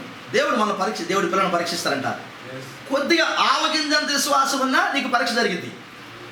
అయ్యా, ఆవగింజంత విశ్వాసం ఉన్నా నీకు పరీక్ష జరిగింది. ఎట్లా పడుతుందంటే, మనం పాపములన్నీ ఒప్పుకున్నాం, దేవుని షరతులనే నెరవేర్చాం. పాపం అంతా ఒప్పుకున్నాం, దేవుని షరతులన్నీ నెరవేర్చాం. దేవునినే నమ్ముతున్నాం, వద్దులేసి కానీ దేవుని నమ్ముతున్నాం. ఆ విధమైన సిద్ధానుసారం జీవించుటకి ఇష్టపడినప్పుడు కొన్ని పరిస్థితులు మనం తప్పగా ఎదుర్కోవాలి. రోజు వెంబడిస్తూనే ఉన్నాం. దేవుడు మనల్ని ఒప్పుకొనమని దిద్దుకొనమని చెప్పిన సంగతులన్నింటినీ సరిచేసుకున్నాం. ఏదైతే ఒప్పుకోమన్నాడో ఒప్పుకున్నాం, ఏదైతే దిద్దుకోమన్నాడో దిద్దుకున్నాం. ఈ అనుభవం ఎప్పుడైతే ప్రార్థన చేసే వాళ్ళకే ఉంటుంది. నీకు నీ తప్పులు ఎప్పుడు నీకు కనపడతాయి అంటే, దేవుడితో మాట్లాడినప్పుడే నీ తప్పులు చూపిస్తాడు ఆయన. నీ తప్పులు ఎప్పుడు చూపిస్తా అంటే, దేవుడితో నువ్వు మాట్లాడేటప్పుడే, ప్రార్థన చేసేటప్పుడే నీ తప్పులు కనబడతాయి. ప్రార్థన చేయనప్పుడు నీ తప్పులు ఏమి నీకు కనపడవు. అవి కళల రూపంలో కావచ్చు, దర్శన రూపంలో కావచ్చు, స్వరం రూపంలో కావచ్చు, సేవకుడి రూపంలో కావచ్చు. నీకు ఎప్పుడు అర్థం చేస్తా అంటే నువ్వు ప్రార్థన చేసేటప్పుడు. చాలా మందికి ప్రార్థన అంటే ఏంటో తెలిసిన? ప్రార్థన అనేది ఒక అభిషేకం. అది ఇక్కడే ఉన్నారండి. ప్రార్థన అనేది ఒక అభిషేకం. ఇప్పుడు ఒక ఎండిపోయిన కూర తోట ఉందనుకో, ఫర్ ఎగ్జాంపుల్ మీరు ఒక వంగ తోట ఉందనుకో, వంకాయ చెట్టు బాగా ఎండిపోయింది, నీళ్ళు లేవు. నువ్వు ఈ పట్టెకి నీళ్ళు పెడతా ఉండు, యువతల పట్టెను గమనించు. ఈ నీళ్లు తగిలిన ఆ పట్టె ఎప్పుడైతే నీళ్ళు తగిలిందో, అది వడబడిపోయిన ఆకులు కూడా ఒక 5 నిమిషాలు మొత్తం నవనవలాడుతూ ఉంటుంది. ఓన్లీ 5 మినిట్సే. నువ్వు ఈ పట్టిక పెట్టి చూడు, ఈ పట్ట అది బాగా వడబడిపోయి ఏలబడతామంటే ఆకులు, ఇదేమో నిక్కర పరుచుకుని ఉంటాయి అన్నీ. శుభ్రంగా ఆ నీరు 5 నిమిషాలు లాగేస్తుంది. ఓన్లీ 5 నిమిషాలు లాగేస్తుంది. వెంటనే లాగేసి నవనవలాడుతూ ఉంటుంది. నీళ్లు తగిలిన దానికి నీళ్లు తగలిన దానికి అంత తేడా ఉంటుంది. ప్రార్థన ఎలాంటిదో తెలిసిన మీకు? ప్రార్థన అనేది ఒక అభిషేకం, గుర్తుపెట్టుకోండి. ప్రార్థన అనేది ఒక అభిషేకం. అది నువ్వు దేవుని ఆత్మ సహాయంతో ప్రార్థన చేసేటప్పుడు నీ అవయవాల్లోకి ఆ అభిషేకము దేవుడు దించుతాడు. జీవ జలమని అభిషేకాన్ని నీ లోపలికి దించుతాడు. తద్వారా ఏమైంది? నీ బాడీ అంత తేలకైంది. నీలో ఉన్న పాప స్వభావం పోయి తేలకైంది. అందుకే ప్రభువారు ప్రార్థన అత్యంత శక్తివంతమైన ఆయుధము, మహోన్నత కళాకాండములది 4వ పిల్లర్. అది దేవుడి యొక్క మహోన్నత కళాకాండములో ఆ పట్టణానికి 4వ పిల్లర్ ప్రార్థన అన్నాడు. 4 జీవులు ఉన్నాయి. ఉన్నాయా? సింహాసనం చుట్టూ 4 జీవులు ఉన్నాయి. సింహాసనం చుట్టూ 4 సువార్తలు ఉన్నాయి. దేవుని స్తోత్రం. ఇక్కడే ఉన్నారా? సింహాసనం చుట్టూ 4 జీవులు ఉన్నాయి. 12 మంది గోత్రకర్తలు, ఒక్కొక్క దిక్కున 3 గోత్రకర్తలు ఉన్నారు. దేవుని స్తోత్రం. సింహాసనం చుట్టూ ఇగో అపోస్తలుల బోధ, సహవాసం, రొట్టె విరుచుట, ప్రార్థన కూడా ఉందన్నాడు. హల్లెలూయా. దేవుడి సింహాసనం చుట్టూ ఏమేమి ఉన్నాయి? అపోస్తలుల బోధ, సహవాసం, రొట్టె విరుచుట, ప్రార్థన. ప్రార్థన అనేది 4వ పిల్లర్ అయి ఉన్నది. దేవుని స్తోత్రం. ఇప్పుడు ఆ సింహాసనము కరెక్ట్ గా ఉండాలంటే ఈ పిల్లర్లు ఖచ్చితంగా ఎక్కడ ఉండాలి? ప్రార్థన ఒక పిల్లర్ అన్నాడు. ప్రార్థన ఒక పిల్లర్. ప్రార్థన అభిషేకం ఎప్పుడైతే నువ్వు పొందుకుంటావంటావో, ప్రార్థన ఆత్మచేత నువ్వు నింపబడతావో, అప్పుడు పాపం అనేది లోపలికి వస్తే వెంటనే మోగిద్ది అలారం. చెడిపోయింది ఏదో లోపలికి వచ్చిందని అలారం మోగిద్ది. నీ బాడీ వెంటనే యాక్టివేషన్ అవుతుంది. దాన్ని పంపించేసే బయటికి, ఆలోచన పంపించేయి, ఆ తలపులు పంపించేసాయి, ఆ సూపులు పంపించేసాయి, ఆ కోరికలు పంపించేసాయి. వెంటనే వెక్కడి చేస్తామంటే లోపల ఉన్నాయి. మన లోపల ఉన్న కొన్ని క్రిములు ఉన్నాయి కదా. ఏదన్నా వైరస్ లోపలికి వెళ్తే ఏం చేస్తే? ముందు దాడి చేస్తాయి. నీకు తెలియదు, దాడి చేస్తాయి. ఫైట్ చేసుకోండి. వీటిని చంపేది ఏదన్నా వస్తే అప్పుడు అవి ఓడిపోతాయి. కానీ 99% చంపే బయటికి పంపిస్తాయి. చంపి బయటికి పంపిస్తాయి. అలాంటి సిస్టమ్ ఉంది బాడీకి. పాప ఈ కరోనా వైరస్ కొంచెం పెద్దగా ఉంది, అందుకు లోపలికి దాడి చేసుకుంటూ వెళ్తుంది. అందరూ కాదు, రక్తం తక్కువగా ఉన్నవారికి. హల్లెలూయా. అంటే దాన్ని పోరాడే శక్తి లేని వారికి. మంచిగా ఉన్నారనుకో, లోపల రక్తం ఉరికెళ్ళాడుతూ ఉందనుకో లోపలికి అటు ఇటు, అది కుసేపు చూసిదమ్మా, నా పని అయిపోయింది, ఇక్కడ నేను ఉండలేను అని వెళ్ళిపోతుంది. దేవునికి స్తోత్రం. అందుకని అంటే ఇది 60 సంవత్సరాల తర్వాత వాళ్ళకి, చిన్నపిల్లలకి వస్తుంది అని ఈ మధ్యలో కూడా వస్తుందని చెప్పారు. దేవుని స్తోత్రం. నేను ఈ మధ్యలో ఎందుకు వస్తుందంటే, మరి బీపీలు, షుగర్లు, అది ఇది మొత్తం అందరికి ఏకమైనవి కదా. ఇప్పుడు జబ్బులు అనేది పెద్దవాళ్ళకి వచ్చేదానికి గ్యారంటీ కాదు కదా. కాబట్టి ఈ మధ్యలో కూడా చంపుతుందని ఈ మధ్యకాలంలో మళ్ళీ ఒకటి పెట్టారు. దేవునికి స్తోత్రం. కానీ ఒకవేళ కానీ నువ్వు కానీ యాక్టివ్గా ఉంటే అది లోపలికి దూరదు. పాపం అనేది లోపలికి దూరకుండా ఉండాలంటే ప్రార్థన శక్తి వరకు ఉండాలి. ప్రభు మిమ్మల్ని దీవించాలి. ఇక్కడే ఉన్నారా? గ్లోరీ. హల్లెలూయా. హల్లెలూయా. ఆయన అడిగిన వాటన్నిటికీ అవునని జవాబు చెప్పాం. ఏదైతే అడిగే వాటన్నిటికీ అవునని జవాబు చెప్పాం. అయినను ఆయన మనకు జవాబు నీయకుండా మౌనంగా ఉండుటను ఎన్నోసార్లు చూస్తుంటాం. ఇన్ని చేసినా కానీ మనకు ఆయన జవాబు ఇవ్వడంట. అయ్యో జవాబు రాలేదు. నేను ప్రార్థన చేస్తున్న జవాబు రాలేదు. ఎన్ని సరి చేసుకుంటా ఉంటాం, అన్ని చేస్తూ ఉంటాం, అయినా జవాబు రాదట. కింద చెబుతాడు ఆయన. ఆ విధంగా కొట్టుకొనిస్తున్న జనులను ఉద్దేశించే నేను ఈ సంఘంలో మాట్లాడగోరుచున్నాను. ఇలాంటి జనాలు ప్రపంచం అంతా కొట్టుకు వాళ్ళ యొక్క ఏందయ్యా ఎంత ప్రార్థన చేసిన జవాబు లేదు, నేను ఎంత భక్తి చేస్తున్న జవాబు లేదు అని ఇలాంటి వాళ్ళు చాలామంది ఆలోచనతో వాళ్ళ కొరకు నేను మాట్లాడుతున్నాను అన్నాడు ఆయన.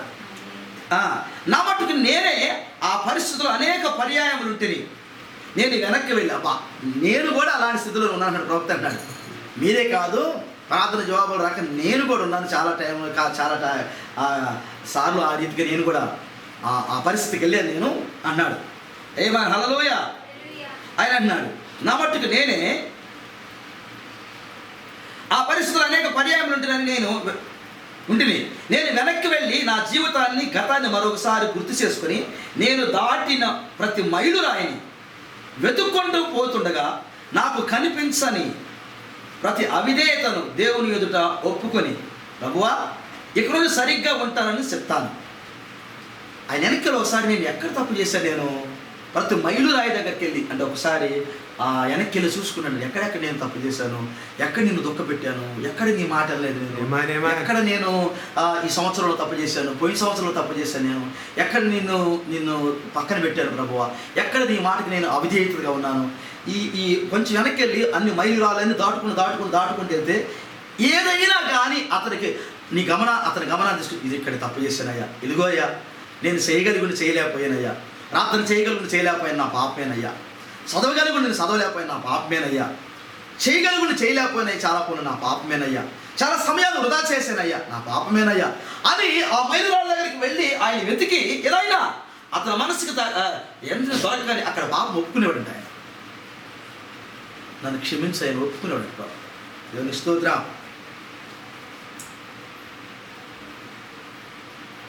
ఆ విధము చేయడానికి సిద్ధముగా ఉంటాను. నేను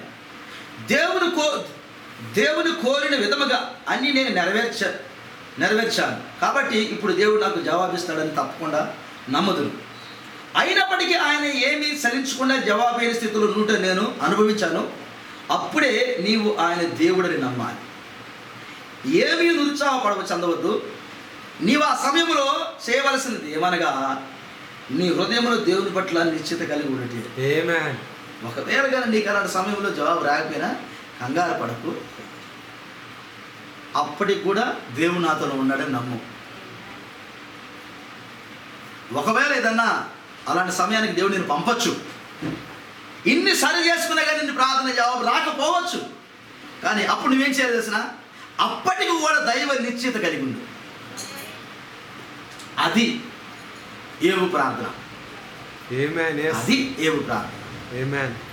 సమాధానం రానప్పుడే అక్కడ నిలబడటం దైవ నిశ్చయత. దేవుని స్తోత్రం. దేవుడు నాతో ఉన్నాడన్న నిశ్చయత. దేవుడు నాన్న మహిమ కలుగునుగా. ఒక మాట అన్నాడు, ఇక్కడే ఉన్నారా, ప్రభు మిమ్మల్ని దీవించగానే ఒక చిన్న విషయాన్ని దేవుడు వాడుకుంటాడు.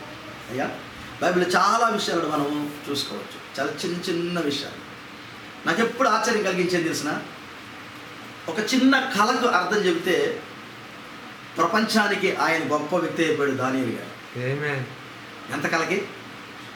ఒక చిన్న కళకు భావం చెప్పించి ఆ దేశానికి 3 రాజులకి సేవ చేసే రెవరెన్స్ స్పీకర్ అయ్యాడు. ఒక చిన్న కళకి జవాబు చెబితే ఫరోకి యేసోబు ఆ దేశానికి ప్రధానమంత్రి అయ్యాడు. ఆవగింజలను తక్కువ అంచనాకి, ఆవగింజను తక్కువ అంచనా వేయకు. యేసోబులో ఉన్నది ఆవగింజనే, దానియేలులో ఉన్నది ఆవగింజే, ఆ సారపతి విధవరాలు ఉన్నది ఆవగింజే, ఆ సంస్థలో ఉన్న ఆవగింజే, ఆ దావీదులో ఉన్న ఆవగింజే. మరి ఈ కాలంలో ఎవరు ఉన్నారు ఆవగించగలిగిన వాళ్ళు? బైబిల్లో ఒక మాట, మన కాలం గురించి ప్రభు ఒక మాట చెప్పారు. చదువుదా మాట, చదువుదామా. 1 కొరింథీయులకు రాసిన పత్రిక ఒక మాట ఉంది బైబిల్, చాలా చక్కని మాట ఉంది. మనం దాన్ని చాలా చక్కగా మనము నేర్చుకోవచ్చు. చాలా చక్కని మాట అది.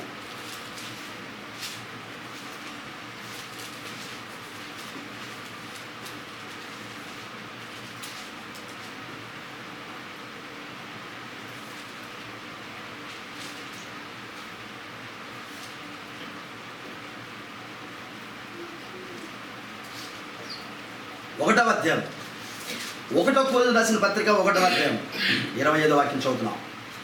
దేవుని వెరితనము మనుషుల జ్ఞానము కంటే జ్ఞానము గలది, దేవుని బలహీనత మనుషుల బలము కంటే బలమైనది. దేవుని వెరితనము మనుషుల జ్ఞానము కంటే జ్ఞానము గలది, దేవుని బలహీనత మనుషుల బలము కంటే బలమైనది. చదువు. సహోదరులారా, మిమ్మల్ని పిలిచిన పిలుపుని చూడుడి. మీలో లోకరీతిని, శరీర రీతిని, జ్ఞానులైనను గొప్ప వంశం వారైనను అనేకులను పిలవలేదు. కానీ ఏ శరీరీయు దేవుని యొద్ద అతిశయింపకూడనట్లు జ్ఞానులను సిగ్గుపరచుటకు లోకములో నుండి వెర్రివారిని దేవుడు ఏర్పరచుకుని ఉన్నాడు. బలవంతులైన వారిని సిగ్గుపరచుటకు లోకములో బలహీనులైన వారిని దేవుడు ఏర్పరచుకొని ఉన్నారు.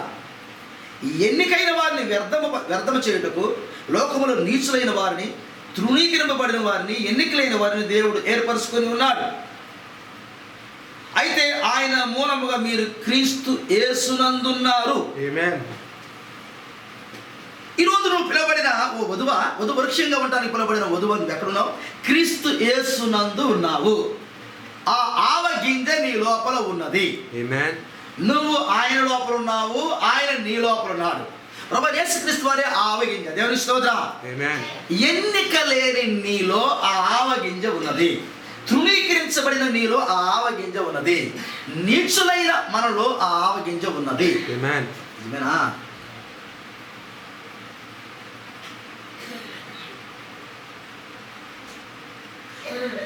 ఇప్పుడు ఎన్నిక లేదు మనం, ఎన్నిక లేదు మనం.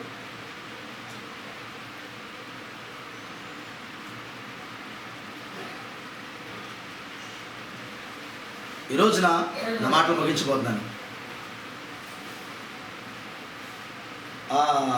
ఆవగింజ చిన్నదే, చెట్లన్నిటిలో అది పెద్దదై దాని యొక్క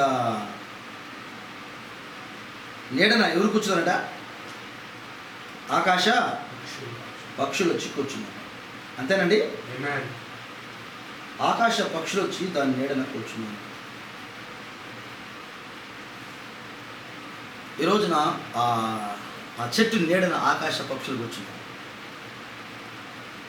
కానీ దానియేలు గారు, నెబుకద్నెజరు గారు చూసిన దర్శనంలో మనం చూసినట్లయితే ఆకాశ పక్షులు ఉన్నాయి, అక్కడ జంతువులు కూడా చెట్టు కింద ఉన్నవి. వాటికి సాలినంత ఆహారం కూడా ఆ చెట్టులో ఉందన్నాడు. ఏముంది? సాలినంత ఆహారం కూడా అందులో ఉందన్నాడు. ఆ చెట్టు ఎవరు కాదు, నెబుకద్నెజరు అన్నాడు. ఇప్పుడు ఈ చెట్టు ఎవరు? మరి ఈ చెట్టు ఎవరు? ఆ చెట్టు నెబుకద్నెజరు. సాలినంత ఆహారం ఉంది అక్కడ. భూమి మీద నశించిపోయే ఒక రాజుగా సాలినంత ఆహారం ఉంటే, అసలు మరణమే లేని ఈ చెట్టుకు ఎంత ఆహారం ఉండాలి? ఎంత ఆహారం ఉండాలి? దేవుడు మహాకృప చేత ఈ చెట్టు కింద జంతువులు లేవు, మృగాలు లేవు. దేవుని స్తోత్రం. ఈ చెట్టు కింద మృగాలు లేవు. ఈ చెట్టు కొమ్మల మీద పక్షులు మాత్రమే ఉన్నాయి. అబ్బా, ఎంత బాగుందో ఈ ఉపమానం. దేవుని స్తోత్రం. ఈ చెట్టు కొమ్మల మీద మన హల్లెలూయ, సింహం లేదు, దూడ లేదు, మనిషి కూడా లేడు అక్కడ. దేవుని స్తోత్రం. జ్ఞానయుక్తమైన ఆలోచన కూడా అక్కడ లేదు. ఎవరున్నారు మరి కొమ్మల మీద? పక్షులు ఉన్నాయి. ఇది పక్షిరాజు కాలం. ఇది పక్షిరాజు కాలం. ఇవి ఆకాశంలో విహారం చేసి ఆకాశంలోకి ఎగిరే ఆ పక్షులు నివాసం చేసేదానికి ఈ చెట్టు కొమ్మలు ఉంది అన్నారు. జంతువులు అక్కడ లేవు. అబ్బా, ఇక ఏమి అక్కడ కనబడలా. ఈ కొమ్మల మీద ఏం కనబడ్డాయి అంటే పక్షులే కనబడ్డాయి. ఏమి చెట్టు అని మనం చూస్తే ఈ చెట్టు ఏదో కాదు, కానీ ఇది వధువు యొక్క వృక్షమే. వధువు యొక్క వృక్షమే ఈ చెట్టు. ఈ ఆవగింజలోంచి పెరిగిన ఈ వృక్షం ఏదో కాదు, కానీ అది వధువు వృక్షమే. ఆవగింజ ప్రభువైన యేసుక్రీస్తు వారే. దేవుని స్తోత్రం. ఆ యేసుక్రీస్తుని ఆవగింజ ప్రతి ఒక్క ఆ విశ్వాసాలు ఏర్పాటు చేయబడిన ఆ ఎన్నికలో ఉన్న లోకం చేత తృణీకరించబడిన బలహీనమైన వారిలో ఉన్న ఆ విత్తనమే ఆ యొక్క చెట్టు. ఆ ఆవగింజ విత్తనమే, ఆ వాక్య విత్తనమే సెట్ అయింది ఇప్పుడు. నిజమేనా? హల్లెలూయా. ప్రభువు మిమ్మల్ని దీవించుగాక. ఆమేన్. ఇప్పుడు ఆ చెట్టు నీడన ఎవరు లేరు. ఆ చెట్టు కొమ్మల మీద పక్షులు మాత్రమే ఉన్నవి. అయ్యా ఉన్నాయా? ఆమేన్. ఎవరి చెట్టు? వధువు వృక్షం అని చెప్పేశాం. ఆమేన్. ఆ విత్తనము ఈ భూములు వేసుకొని ఆమేన్ వృక్షమైంది. ఎవరికి నీడనిచ్చేదానికంటే ఆకాశ పక్షులకి షెల్టర్ ఇచ్చేదానికి. ఎగిరే వాటికి షెల్టర్ ఇక్కడ, కూర్చున్న వాళ్ళకి కాదు. ఎవరికి? ఎగిరే వాళ్ళకి అని ఎత్తబడే వాళ్ళకే షెల్టర్ ఇక్కడ.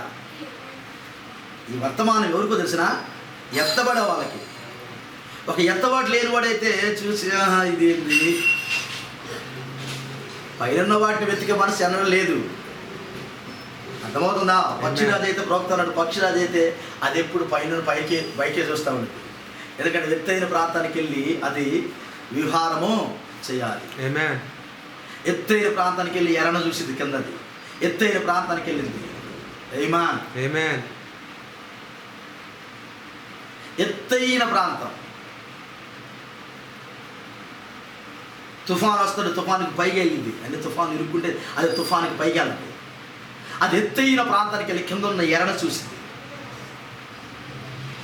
ఎన్నడూ కూడా అది ఏ పరిస్థితుల్లో కూడా పక్షిరాజు కలత చెందదు. ఎందుకంటే అది ఎత్తైన ప్రాంతంలో ఎగిరేదానికి అది దాని నిర్మాణం అలా ఉన్నది. దేవుడు అలా నిర్మాణం చేసేదాన్ని. సహోదరుడు, ఈ రోజున ఆ చెట్టులో ఆ పక్షులు నివాసం చేస్తాడు. పక్షులు మాత్రమే ఉంటాయి అన్నాడు. దేవుని స్తోత్రం. కాబట్టి ఆ వధువు వృక్షము చిన్న ఆవగింజలో నుంచి స్టార్ట్ అయ్యి పెద్ద వృక్షముగా ఉంటుంది. ఆకాశాన్ని అంటే వృక్షం అవుతుంది. ఈరోజు ఒకే ఒక వృక్షం ఉంది, అది వధు వృక్షమే. పరలోక రాజ్యానికి వెళ్ళటానికి ఎదుగుతుంది ఈ రోజున ఆ వృక్షం. ప్రైజ్లా, అర్థమైందండి? పరలోక రాజ్యానికి వెళ్ళేదానికి వృక్షం ఎదుగుతా ఉన్నది. సామాన్యతలో ఉన్నది. ఏ ఊరెళ్ళి చూసినా ఆ వృక్షము సామాన్యతలో ఉన్నది. వాళ్ళ జీవితాలు సామాన్యతలో ఉన్నాయి, కానీ వారి యొక్క ఫలాలు అద్భుతంగా ఉన్నాయి. వాళ్ళ నీడన ఆకాశ పక్షులు విశ్రాంతి తీసుకుంది ఆ చెట్టు కొమ్మలలో. ఓ దేవుడు నా మహిమ కలుగును గాక. నువ్వు అనుకున్నంత వాళ్ళు చిన్నవాళ్ళు కాదు. నువ్వు అనుకున్నంత వాళ్ళు చిన్నవాళ్ళు కాదు. జైల్లో ఒక బానిస ఉన్నాడండి. అతని కళ్ళకి అర్థం చెబుతాడు. బానిస ఐగుప్తు దేశానికి వచ్చిన కళకు భావాన్ని చెప్పాడు. బానిస, ఒక బానిస. బానిసలో అది చెరలో నుంచి తీసుకొచ్చారండి, చెరకు తీసుకొచ్చారండి బానిసలుగా. అందులో ఒక అబ్బాయి ఉన్నాడు, అతని పేరు దానియేలు అండి. అతని కళ్ళకు భావాలు చెబుతాడట. బానిస, బానిస, తృణీకరింపబడిన వారు, తృణీకరింపబడిన వారు. ఎన్నికలో లేరు వాళ్ళు పెద్ద పెద్దగా, వాళ్ళకి వెనకాల ఆస్తులు లేవు, పొలిటికల్ పవర్స్ లేవు వాళ్ళ దగ్గర. బానిసలు వాళ్ళు. ఆ బానిసల దగ్గర దేవుని యొక్క ఆత్మ ఉన్నది, దేవుని యొక్క జీవం ఉన్నది. వాళ్ళ దగ్గర ఆ ఆవగింజని విశ్వాసం ఉన్నది. లోకానికి వాళ్ళు బానిసలే కావచ్చు, కానీ వారి లోపల వాళ్ళు పాపానికి బానిసలు కారు. వాళ్ళు పాపానికి బానిసలు కారు. దేవుని సంతోషపెట్టిన ఆ ఆవగింజని కలిగి ఉన్నవారు వాళ్ళు. అందుకనే వారు చూసేదానికి సామాన్యతలో ఉన్న ప్రతి కాలంలో వారు గొప్ప గొప్ప కార్యాలు చేశారు. ఎక్కడ ఉన్నారా? ఒకళ్ళు 5 రొట్టెలు 2 చేపలు తీసుకెళ్ళారు. ఎంతమందికి పెంచారు? ఎంతమందికి? 5 రొట్టెలు 2 చేపలు 5,000 మందికి పంచారు. ఎన్ని రొట్టెలు? 5 రొట్టెలు 2 చేపలు 5,000 మందికి పంచారు. ఒక చిన్న పిల్లలు తీసుకొచ్చారు అక్కడికి. దేవుని స్తోత్రం.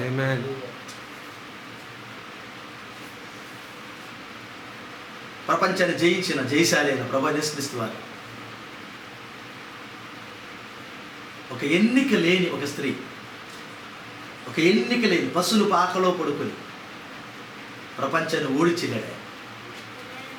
ఆవగింజ ఎక్కడ పడుకుంది? ఒక పశువుల పాకలో పడుకుంది ఆవగింజ. ప్రపంచాన్ని ఓడించెళ్ళింది, మరణాన్ని ఓడించింది. ఎంత చెప్పాలి అక్కడ? ఓడించింది. ఈరోజు కూడా ఓడిస్తుంది. ఎందుకు తెలిసిన? వధువులో ఉందా ఆవగింజ. వధువులో ఉన్నది ఆవగింజ. సహోదరుడా, ప్రతి కాలంలో ఆవగింజ ఉన్నది. ఈ కాలంలో కూడా ఆవగింజ ఉన్నది. పరలోక రాజ్యం దేని పోలిందట? ఎలా దేని పోలింది?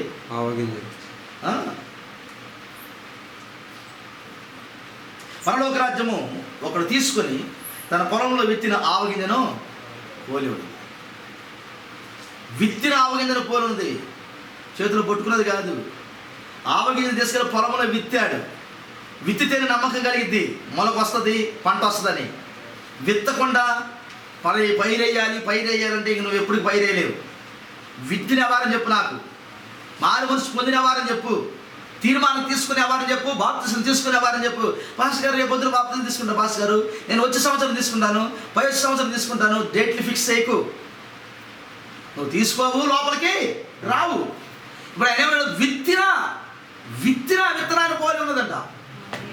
చేత్తో పట్టుకున్న విత్తనం కాదు అది, భూమిలో విత్తిన విత్తనాన్ని పోలి ఉన్నదన్నాడు. విత్తితే మొలకొస్తుంది బయటికి. దేవుని స్తోత్రం. ఈ రాత్రి ఒకవేళ కానీ నీ దగ్గర కానీ ఆ విత్తనం నాటబడకపోతే, నీ లోపల నాటి రాత్రి ఆ విత్తనం లోపల దేవుని స్తోత్రం. ఈ రాత్రి వేసే విత్తనాన్ని మొలకొస్తుంది.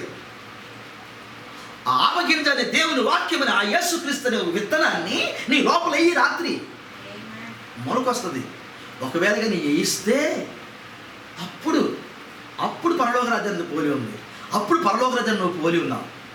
పరలోక రాజ్యం నువ్వేన సంగతి అప్పుడు అర్థమవుతుంది. దేవుని స్తోత్రం. పరలోక రాజ్యం పంట కోసిది ఎక్కడో తెలుసు, నీ దగ్గరే. గురుగారి గోధుమ నిన్నాం.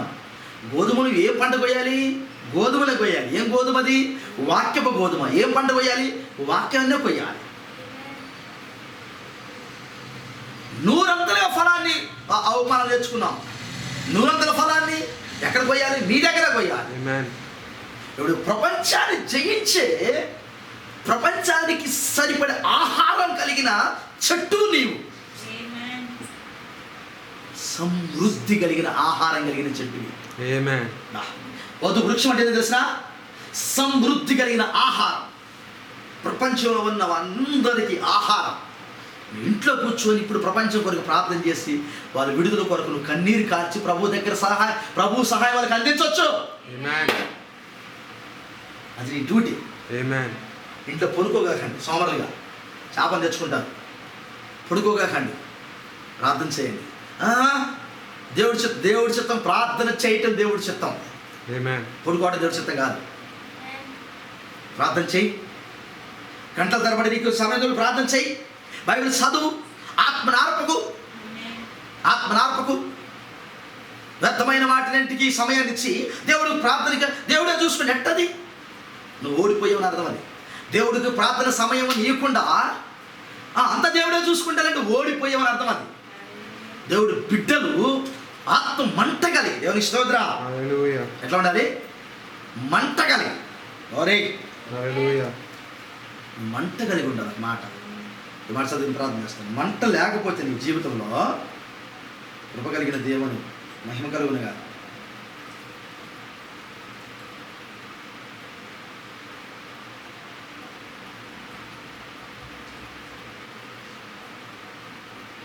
మన ప్రార్థన కూడా చాలా బలహీనంగా ఉంటున్నది. ఒక్క నిమిషం ప్రార్థించి పడక మీదకి ఎగిరి వెళ్తాం. ఒక్క నిమిషం ప్రార్థన చేసి మంచం మీదకి ఎగిరి దూకుతున్నారు నిద్రపోవడానికి. నిజాలు లేని చెప్తానండి మెసేజ్. ఒక్క నిమిషం ప్రార్థన చేసి ఎగిరి దూకుతున్నాడు మంచం మీద. ఇంకా ఆపయ్య ప్రార్థన, ఇంకా ఆపమ్మ ప్రార్థన, నువ్వు చేసి నువ్వు కాపులమ్మా. ఒక్క నిమిషం అంటే ఎగిరి దూకుతున్నాడు మంచం, నిద్ర వస్తుంది. నువ్వు పెద్ద దీర్ఘ ప్రార్థన చేయగా.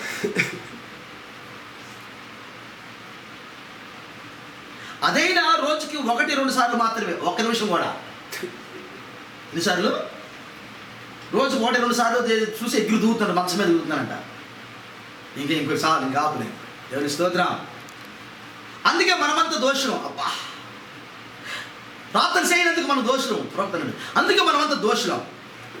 మన దేశం నైతికంగా నానాటికి దిగజారిపోతుంది. దానికి కారణం ఎవరు తెలిసిన? ఆయన. ఇది ఈ దేశం దిగజారిపోవడానికి, అక్కడ ప్రార్థన చేయకుండా ఉంటా నీవే దిగజారిపోవడానికి.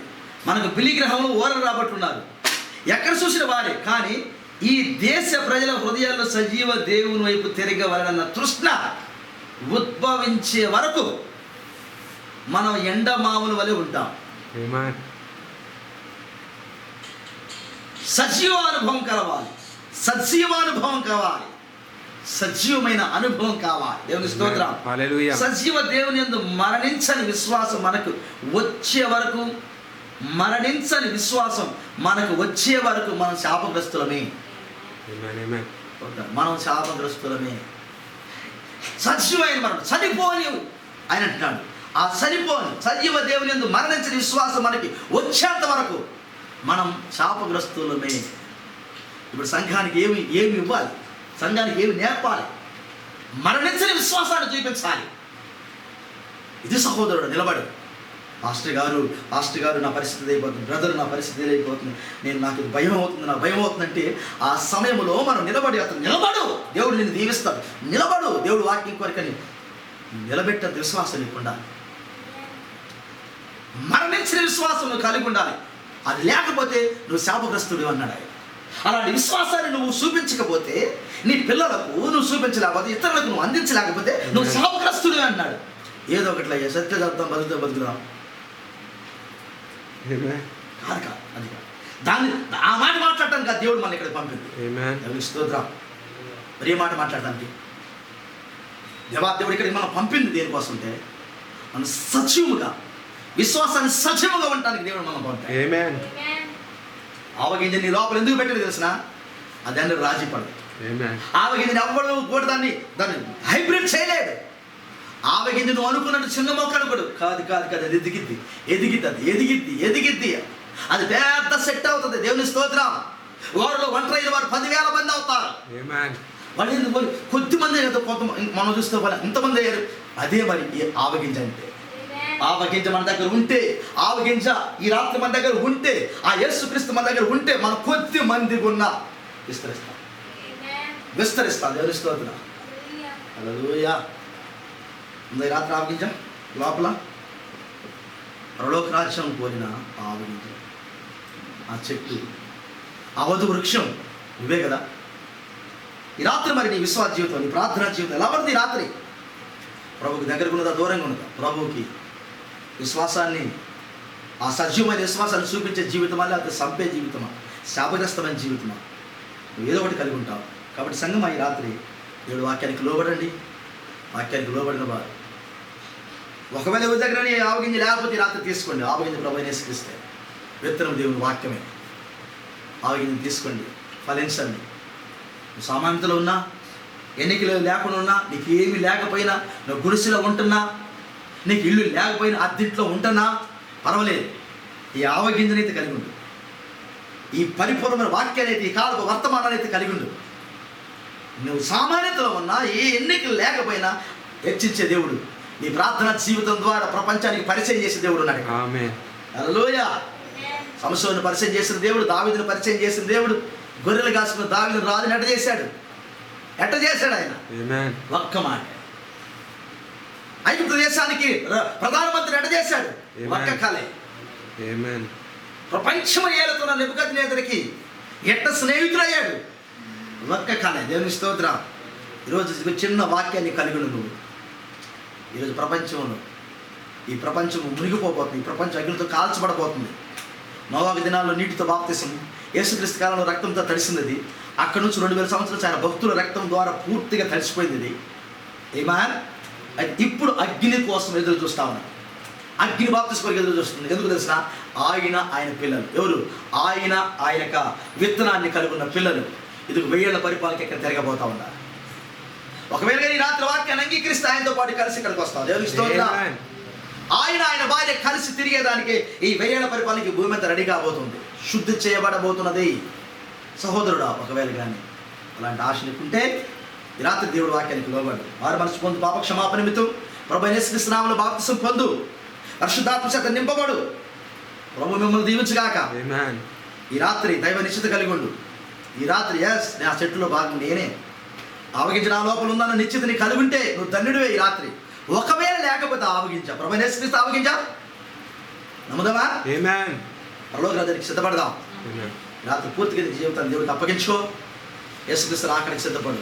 నీ ద్వారా ఆ చెట్టు నువ్వైతే విశ్రాంతి తీసుకోవడానికి చాలా పక్షులు వస్తాయి నీ దగ్గరికి. ఆ పక్షులకి షెల్టర్ ఇచ్చేదానికి నువ్వు ఉండాలి. దేవుని స్తోత్రం. హల్లెలూయా. పరిశుద్ధులకి ఆహారం పెట్టేవాడిగా, ప్రార్థన చేసేవాడిగా, ఎన్నో పనులు నీకు ఉన్నాయి, చాలా పనులు. ఇప్పుడు అవన్నీ చేసేవాడిగా మనం ఉండాలి. ఈరోజు మనము పౌలు కాలంలో ఒక సంఘానికి సహాయం చేస్తున్నట్లు ఇప్పుడు సహాయం చేసుకునే సమయం వచ్చింది. చాలా సంఘాలు ఆహారం లేకుండా అలమటించి మరి డేంజర్ జోన్కి వెళ్ళే టైం వచ్చింది. ఇప్పుడు అలాంటి సంఘానికి మనం సహాయం చేయవలసి ఉన్నది. అలాంటి సంఘాలు మనం చూసి వాళ్ళకి సహాయపడాల్సి ఉంది. Amen. పౌలు కాలంలో ఏ రీతి వాళ్ళు సహాయపడ్డారో ఇప్పుడు మనం కూడా ఇదిగో ఈ నిజమైన వాక్యం కొరకు పోరాడే వాళ్ళకి సహాయపడవలసిన బాధ్యత మన మీద ఉన్నది. మనం దీవించుగాక. అలాంటి కృపతో దేవుడు మనం నింపునుగాక. రాత్రి దేవుడితో దేవుడు మనం నింపునుగాక. Amen. అర్థమైందండి ఇచ్చిన ఉపమానం. ఏమాన్ Amen. ప్రలోక రాజ్యం దేని పోలి ఉంది? ఆవగింజ. పొలము వెళ్తిన ఒక ఆవగింజ పోయింది. అది పెరిగి పెద్దదేన, చిన్నదే, చాలా పెద్దదే.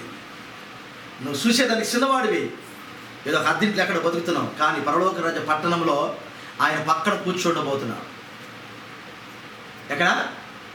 పరలోక రాజ్య పట్టణంలో ఆయన పక్కన కూర్చోండబోతున్నావంట. అబ్బా, అది చిట్టది. నువ్వు చూసేదానికి అద్దెంట్లో ఉన్నావు, ఆహారం లేకుండా అయ్యో అలవటించావు. కానీ ఆయన పక్కన, దేవుడు పక్కన, ఎక్కడ? నిత్యత్వంలో ఆయన పక్కన కూర్చుంటానికి రెడీ అవుతున్నావు. అదే ఈ టైం. కొద్దిగా ఆవగింజలు ఎక్కడ చేర్చుకుంటే ఆయన పక్కన కూర్చుంటావు అన్నాడు దేవుడు. Amen. ఎంత ధన్యత అది. ప్రవక్తన్నాడు, ఆశ్చర్యపోతాడు ప్రపంచంలో ఉన్న జ్ఞానులందరూ. వధువు వీళ్ళ అని ఇంత సామాన్యతలో ఉండవు. వీళ్ళ వధువు అంటే పెద్ద సంఘాలు అనుకున్నాం మేము. వీళ్ళ వధువు అంటే వాక్యం కొరకు రోషంగా జీవించారే వాళ్ళే. సరైన ఇల్లు లేక, సరైన ఆహారం లేక, సరైన బట్టలు లేక, సరైన గృహాలు లేక, సరైన విధానం వారికి శరీర సంబంధమైన అవసరాలు తీరక వాక్యం కొరకు రోషంగా జీవించారు వాళ్ళు ప్రపంచవ్యాప్తంగా అక్కడ రాబోతున్నారు. వికారంగా కనపడవచ్చు నీ కంటికి వాళ్ళు రంగులు, కానీ అక్కడికి వచ్చి పక్కన కూర్చోబోతున్నారు. దేవుని స్తోత్రం. కాబట్టి వారితో కలిసి మనం కూడా కూర్చుందాముగాక. వారితో కలిసి ఆయన పక్కన కూర్చొని మరి ఆ ఆనందములు మన పాలు పంపులు పొందుదుముగాక. ఇంకా ఎవరైనా రక్షింపబడేవారు ఉంటే రాత్రి రక్షింపబడండి. ప్రభు మిమ్మల్ని దీవించుగాక. దేవుడి మాటలు ఆశీర్వదించుగాక. తలవంచుదా ప్రార్థించాక. తలవంచుదా ప్రార్థించాక. రాత్రి వేళలో సహోదరుడా, ఇంకా ఆ ఆవగింజ నీకు దొరకకపోతే ఇది వికలానుకూలమైన సమయం. ఆవగింజ ఈ వర్తమానమే. దేవుడి స్తోత్రం. ఒకవేళ నీ రాత్రి లోపల నాటబడితే చిన్న మొక్కలకు అనకు, అది పెద్ద వృక్షం కాబోతుంది. పెద్ద వృక్షం కాబోతుంది. విశ్వాసము, సద్గుణము, జ్ఞానము, ఆశ నిగ్రహం, సహనము, భక్తి, సహోదర ప్రేమ, పరిశుద్ధాత్మ, ఓ నిజముగా అగాపే ప్రేమతో నింపబడిన పెద్ద వృక్షం కాబోతుంది. ప్రపంచానికి సరిపడినంత ఆహారము ఈ వృక్షంలో ఉన్నది. నెబుకద్నెజరు దగ్గర అది కూలిపోయే సెట్. అది ఈ సెట్ కూలిపోయేది కాదు. సమృద్ధి అయిన ఆహారం ఎక్కడ ఉన్నది? సమృద్ధి అయిన ఆహారం ఎక్కడ ఉన్నది? సమృద్ధి అయిన ఆహారం ఎక్కడ ఉంది? సహోదరుడా, ఈ వృక్షాన్ని కలిగి ఉన్నావా? ఈ వృక్షంలో భాగంగా ఉన్నావా? ఈ రాత్రి ఆవగింజ లోపల కలిగి ఉన్నావా? దేవుడు మిమ్మల్ని దీవించుగాక. ఒకవేళ కానీ ఇంకా కలిగి ఉండకపోతే ఇప్పుడే మార్చండి. ప్రభువుకు మీ జీవితాలు అప్పగించుకోండి. రోషం కలిగి జీవించండి. నిద్రపోగాకండి. ప్రపంచానికి సహాయపడాల్సిన సమయం ఇదే. ప్రార్థన చేయాల్సిన సమయం ఇదే. విశ్వాసాన్ని కలిగి ఉండాల్సిన సమయం ఇదే. ప్రభు మనం దీవించని గాక. వధువుగా ఆయన భార్యగా మనం చేయాల్సిన పని చాలా ఉన్నది. అది చేయాల్సిన సమయం ఇదే. చేద్దాం. అలాంటి కృప దేవుడు మనకు అందించిన గాక. ప్రార్థన తల వంచుదాం.